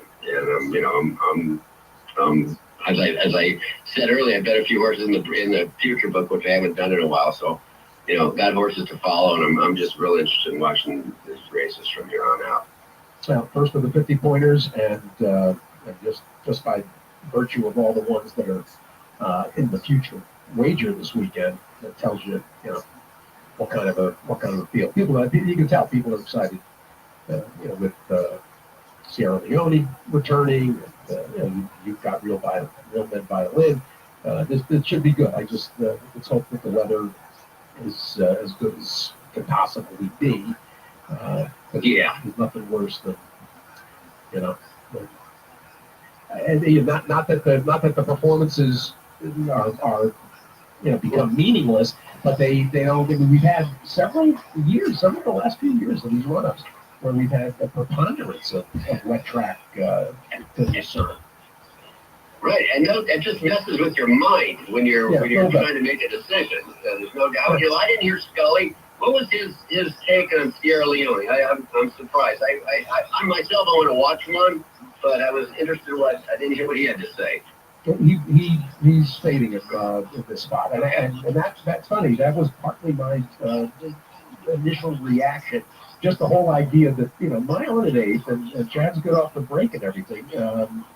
But there's two, these horses that are debuting here, including McPeak and Rick Beckman. They've got two shots.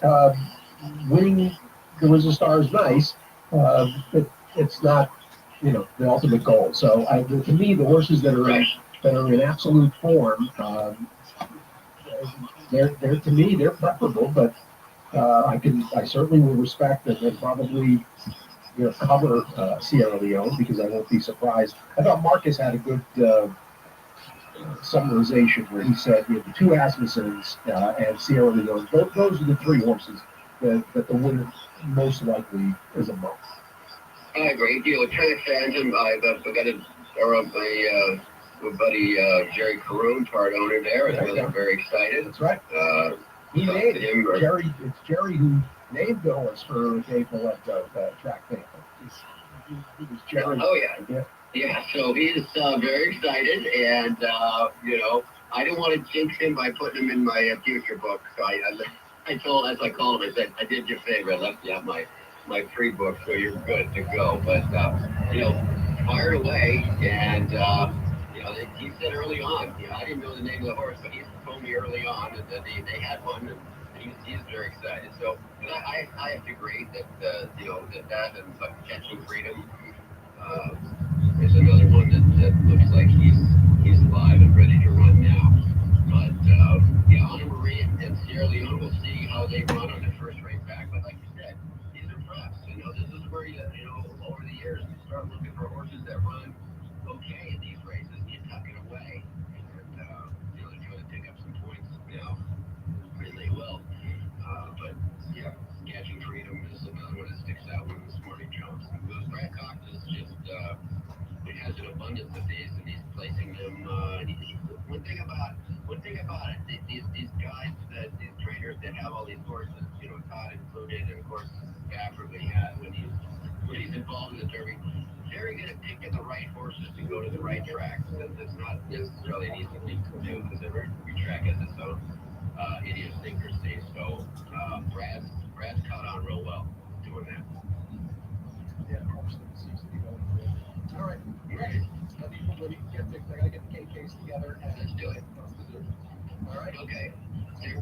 Well, good. We'll talk during the week, and everybody enjoy the fairgrounds and Santa Anita and everywhere else you're placed. See you at the race. Away they go, Hammer, and we check in next week. Let's get the KKs. We are going to put them together. I threatened to go like that.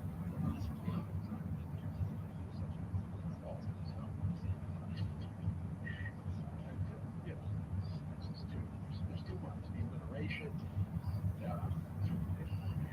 There's also some very fun things that when we get to school office. There's another. I'll ask Kevin.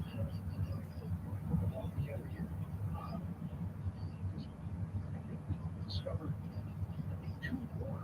There's like two other racing KKs as well that come up. Somebody from the TV. There's one of the TV. One of the TV people, if I'm not mistaken. And we get the two Kevins. We got KK Squared, 4K, and Kevin Kirstein and Kevin Kilroy join us. Good morning, KKs. Hey, what's going on? How you doing? Excellent. Good. Sorry I don't have the two of you sitting in front of me in the press box, but we'll be all right. And Kevin Kirstein, who were the other KKs that we came up with last year in the communications office? Remember we've got four. We've got us two. We've got Keith Klein. There we go. Yeah, and Kenny Klein. All right, that's it. So any other KKs in racing, please put your name. We're going to do a top 10. We want to get this up to 10 KKs in horse racing. Let's start, Kevin Kirstein. A quick rundown, your quick thoughts on this future wager group. I'll tell you what, at this stage, as you've seen and talked about, it's a wide open picture for this year's Kentucky Derby. And so, sort of at this stage, in some years, you get a really defined favorite, and then the betting is sort of interesting between the all others category and that defined favorite. Well, now really, who is the favorite for the Kentucky Derby? So there can be a lot of value. And, all told, after the Risen Star on Saturday, where we have 7 contenders in this pool that are in the Risen Star, we'll have to see what happens in that race and what the odds would be come Sunday at 6 o'clock Eastern when the pool closes. But there's a lot of value to be had, I think, in this pool for. Were there any tough decisions? Anybody in here that you fought for inclusion that people should be aware of? This was a fairly, I don't want to say easy pool to come up with, but when you're at this stage, and especially this weekend where the Risen Star has so many promising Derby contenders, it wasn't as difficult to come up with this pool as some of the others are. Pool 2 and 3 are very difficult, and even pool 1 too. But when it came down to it, we sort of probably had about maybe 60 to 65 contenders that we whittled down to 39, and so it wasn't too bad for the selection committee to come up with this pool this time. But from a personal gambling wise, a horse like Just a Touch is someone that I'm very interested in. Who's 60 to 1 on Mike Battaglia's morning line. and it's all going to play out what happens with the Risen Star.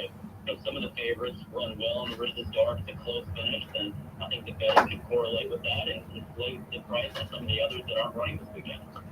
Give everybody a very quick primer on the two Japanese horses. Forever Young is probably the more familiar of the two to people, starting out at 30 to 1 and has a growing awareness and reputation. But Amandi Bianco is the higher of the two and a little less familiar. Yeah, we've got a large contingent of horses from Japan very interested in running in the Kentucky Derby. A record number of Triple Crown nominees from Japan, which is great to see the international support.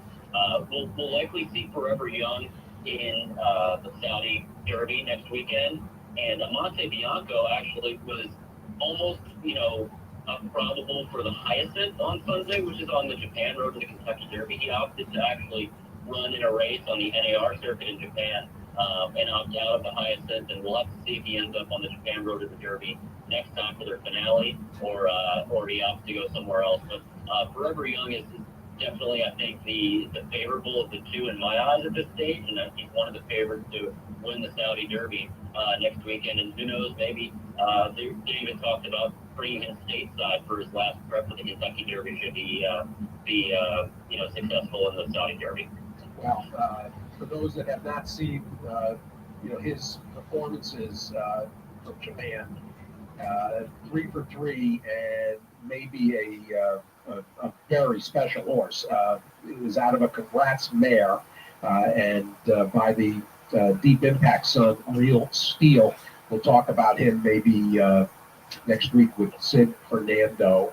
Let me turn to Kevin Kilroy, and we'll start with the Risen Star. And KK, we talked the other day for the Mardi Gras festivities. How was the rest of the day? Yeah, that was a good day. Steve, we gave out some winners that day. We did, and in fact, it's been a fun. Yeah. A few times, so that was a good day. Reason to celebrate, but just the performance by Overcharged, that was sensational. So great to see that Labred beat the Open Company and do it in such a dominant way. And Doncho, did you see the quote unquote gallop out? He went, whew, he kept going. I think Michelle's going to stretch him out. I think we got to see Doncho on that future pool number 4, JK. Or the next one, the pool 5. But she we talked to her on Wednesday, and very excited. Michelle's got a big day lined up for tomorrow as well. Let's talk about the Risen Star. Kevin Kilroy, your final analysis. I think I'm gonna quote unquote single Asmussen horses, Hall of Fame, Track Phantom. I think the winner comes from that pair. Of course, when I get to the race and seeing the value and all that sort of stuff, things could shift a little. I think in thinking about pool number 4, I think, Sierra Leone and Reelman Violin and Anna Marie are going to have value. So I think they're going to run well, but not necessarily get the win. I think they need to get a race under the legs. And the real target is to unlock fully for the Kentucky Derby, right? Slowly work in direction. So in the long term, I think those 3 maybe intrigue me more when I'm thinking about that in the Derby. But I think tomorrow's the day for Steve again, with Hall of Fame. I think he could really work it out well. Maybe they take the top, Steve, and they just sort of control the pace, the two of them, and just save enough there for the mile and 8. Kevin Kirstein. I have very similar thoughts to Cage and KK, and it's really the big storyline of this race is what is the pace scenario going to be like? Because you have a very much an aggressive rider in Ricardo Santana Jr. on Hall of Fame, and then Joel Rosario, who's no slouch in himself, on Track Phantom, and he's breaking to the outside of Hall of Fame. So what will that pace look like into the first turn? I'm a big fan of Real Men Violin. I just and Anna Marie coming out of the Jockey Club. I just think a mile and an eighth off the layoff might be too much for them too soon. And but there's definitely going to be some prices that I'm going to use underneath because I do think the 2 Steves will get some play. If you held a gun to my head, I'm on Track Phantom over Hall of Fame just because he's done absolutely nothing wrong, and Steve is the best at developing a dirt horse. And so very excited to see him continue on this road to the Kentucky Derby Trail. And until he proves me wrong, I've got to back him. Which of the prices, Kevin, do you consider the value for ticket building? I think it's going. In my mind, there's 9 horses that could run well in this Risen Star. The 2 inside horses and the far outside horse, I think, maybe up against it. But I mean, between the 9 of them, it's going to be interesting what the betting does. And some of those other races, leading into the pick 4 and the pick 5, I'm very interested in a horse like Best Actor. I think he's going to run a great race, and a horse Intricate in the Rachel Alexandra. Yeah. And so I'm sort of building my tickets around them, and I'll probably have a spread ticket that I'll use in this Risen Star, because I do think there's several horses that can win the race. And then I'll probably play a bigger ticket denomination-wise, where I just use the 2 Ask Me Some horses. KK, go ahead with some price ideas on the card. Yeah, if we are getting 12 to 1 on these pleasure entries, I think that they both stand a chance. If you look at Moonlight, maybe we still like that slot that we've been in the past 2. Doesn't seem like the audibles have been winning at a high rate on off tracks, and maybe we're fresh and we're ready to go in here. Getting Giroux up, I think, is a good thing. He knows the track well, and that can be play to your advantage. And Cardinal, I think that's a super interesting one as well. I think Pratt's on that one for a reason, coming in town to ride that horse, blinkers off, strong angle from Fletcher. So I think those 2, if they do get slept on by the public, which I'm not sure if they will be 12 to 1, then they could offer value. Let's back up through the card. Kevin Kirstein just mentioned Intricate has come up on a regular basis this morning for Brendan Walsh. Kevin, who else? How about some of the turf races? Any other spots on the card that you're excited about betting? I'm excited about betting whatever Kevin Kilroy recommends, because Cajun KK has been on site and been on the backside. And, that's such a thing into these big weekends is, who's sort of ready for a prime performance, or maybe who's prepping in one of these races to go elsewhere, maybe to Kentucky in their next starts. And so, I love Michelle Lovell to death, but a horse like Just Might is someone that I'm going to be against this time, just because I think that race is much deeper than Just Might. But that's sort of, another angle with, and that turf sprint is, just against him. Really looking to try and figure out who's running their best shots on the Risen Star Day, or who may be using these races as a prep for either Louisiana Derby Day or maybe opening weekend at Keeneland. Yeah, that's a good point. Just trying to get that race up underneath the belts, out of conditions, those sort of horses. You might want to toss. If you're thinking about Haste Strike, you think about Camp Hope. They got to start somewhere. They got a lot of wins, and they're they haven't raced in a little bit. I think the Fairground Stakes is going to offer value. I think Johnny's Fireball ran with a different tactic last time and really closed well. He's going to be able to get the rail there, and the distance is a question, but I think he should be able to get a good trip. And he showed a strong run last time. The work's been good. Chasing the Crown, the number 2 in there. Broke the track record for going about 1 mile there, a true 1 mile on January 20th on the turf. That was a big run. It was bet to 3 to 5 that day, and that was a tough deal that he was against. I'm against Strong Quality. I think Rising Empire is still got one. Talking to Brendan, he just thinks he's going to be more forward. They wanted to be forward last time, and it just shifted weight there in the gate right before it opened, and that just caused losing 5 lengths at the beginning. So Rising Empire, I think, could be dangerous in there. Palazzi's kind of sneaky for the 5. So I'll be spread in the Fairground Stakes to pick up some value on the Aspens and horses that I think that are going to be bet pretty hard. And then it's hard for me to split between Intricate and BB's Dream, but I think I would single BB's Dream. In that Oak, she's doing phenomenal. She's running stronger than Realman Violin in the morning. See how it goes in the afternoon, but she seems special. Kevin Kirstein and Kevin Kilroy with us, and Kevin, we spent plenty of time this morning with Marcus and with Frank McGooey talking about the maiden races. Anything that you want to add? Looking at you got the 2 short races the 6th and the 7th for the girls and the boys, and then that mile and the 16th maiden. Then, of course, there's also the fancy 3-year-olds in the 3rd. How about the other 3-year-old events? Brad Cox is going to have a monster day tomorrow. He is absolutely loaded. I just walked the shed row with him and some of his staff. Just do not leave Brad off your tickets. I know he wins often. I hate like a sort of a chalk eater like that. I do think he's set up for a monster day tomorrow, and these are the races that he primes the horses to win on big days. So, any advice gambling wise, I know we like to try and be cute sometimes and leave his horses off, but better to be defensive, I think, tomorrow and use them. Yeah, horses should love stretching out, right? The 10 in race 9, the works have been unbelievable. Seems like a monster, but I think also in that race, Golden Town for Grant Forrester could run really well. You might want to use that one underneath. It's got Corchman on top. The works have been sharp, as well with the Sweet Talking Bourbon, the 8 there.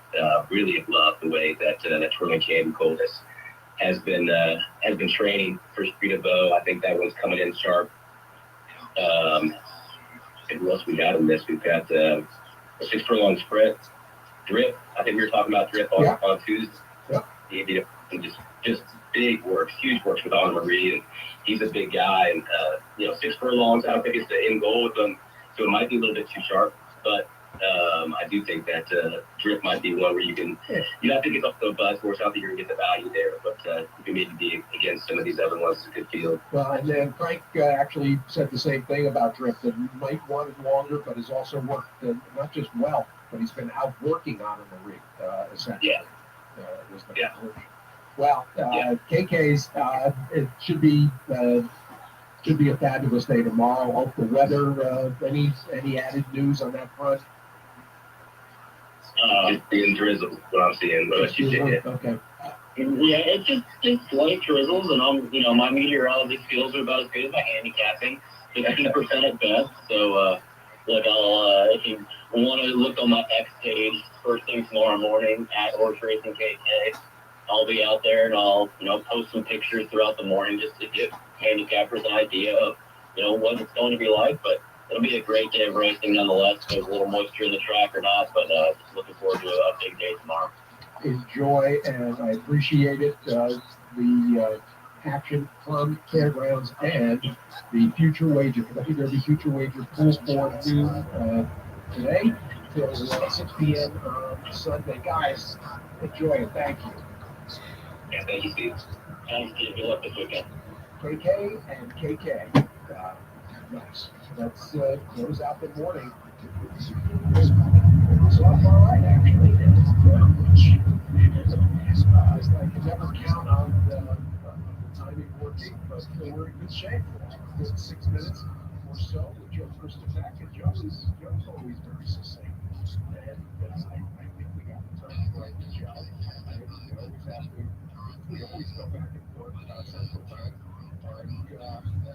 Eastern Time, Joe Christopher back to close it out, as he often does. Right? You're the closer. Bring you in like Bruce Sutter. Yeah, that's a throwback. Bruce Sutter, I got a great split finger fastball, Steve. Well, then give everybody a couple of big ideas on a terrific card tomorrow. And of course, Drizzle Star has been the central focus all morning. What are your thoughts? Yeah, for the Ribbon Star, I'm going to lean towards Sierra Leone, although I think Trent will run big against. I just don't see a lot of speed in the race. And I've got a couple other spot plays in some of these other random races, including the first race, Steve, where I've got a 12-1 shot at Copter, trying to encourage everybody to start early. I know it's a 6-hour day and a 6-hour card, but there's opportunities early in the day. I like Copter in the first race at 12-1 in the morning line. Then I really like Point Proven in the second race, probably be in that 7-2, 3-4-1 range. Those are 2 horses I'm going to be focusing on early. Got some other horses in some of the undercard races too, if you're interested in those. Yeah, of course. All right, race 4, Causeway Valley, he's 6-1 off a better than it looks debut. Again, that's a Louisiana bred race. And then in race number 5, a standout sensation, who really stepped up her game last time out. I think there were some fraudulent horses in there that people are going to gravitate to. I think standout sensation is 7-2 in the morning line. That's the one that I'll be keying on in race 5. And then in all the stakes races, I don't know what to do with Smile Happy. In the mine shaft, I think best actor sitting in a huge race. I don't see a lot of speed in there. He's probably going to be the favorite or one of the favorites. But of all the stakes races, which many of them are extremely wide open, best actor is the one I'm the most confident. That's right, Gary. And on the low there, James Scully all over best actor as well, for the same reasons. One thing I should mention, Joe, that I think you'll probably concur. On days like this at Fairgrounds, Davis, Al Stall, the big names, when they have their owners in attendance, and you can count on their horses. Not to say that everyone is going to fire, but I give extra consideration in that building, Stall and Amos on days like this. Yeah, I would agree with that. It's just a matter of how their better horses and best horses stack up to the ones that Brad and Steve and Brendan and et cetera have. But there's no doubt, and it's just we've got a really good jockey colony here at Fairgrounds. But on these days, Luisa, Rosario, Velasquez, Pratt, they come in.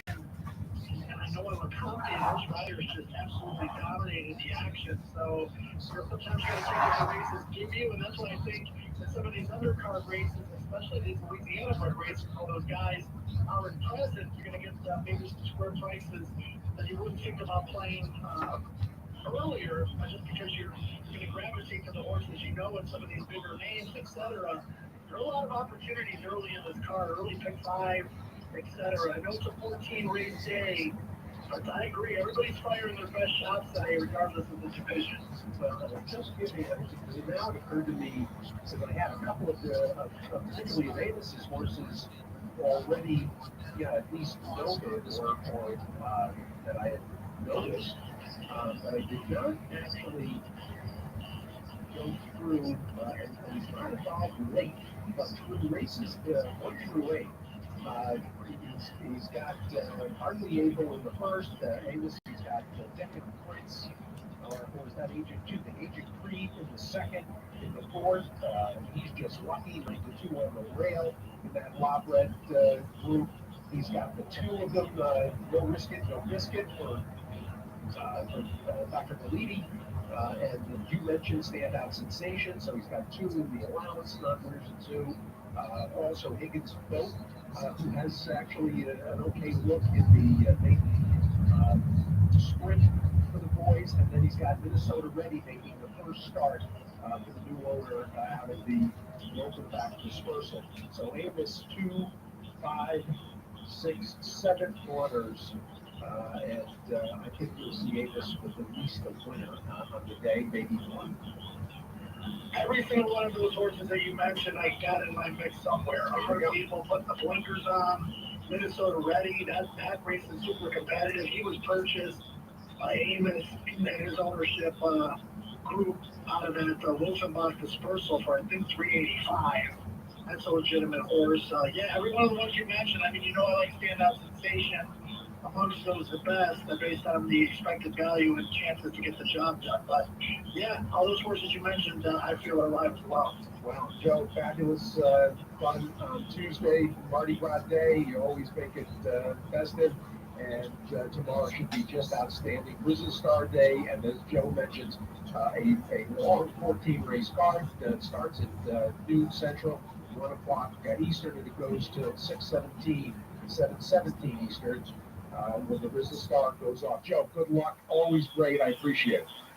Yeah, thanks, Steve. We missed you at the Grand Forster Crawfish Boil, so hopefully, I know you missed it as well. I did. Missed having you there. I appreciate it. Hopefully for Derby, Joe McKay, everybody, Joe Christopher, and Kevin Burstein, and Kevin Kilroy, and who else? We had a little bit of everybody, right? Going back through the morning.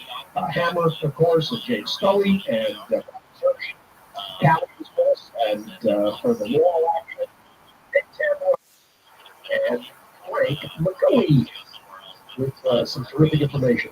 For those of you that have been listening, we got, I think we were about 20 minutes in when Brian was able to get the YouTube feed. We'll get it rebooted and posted, archived, and podcast for everybody if you missed anything from the early moments this morning. Best wishes to Kay over the weekend. And back with you for a big recap on Monday. I'm going to make the final decisions on the 6 sequence at Aqueduct. I'll get that posted.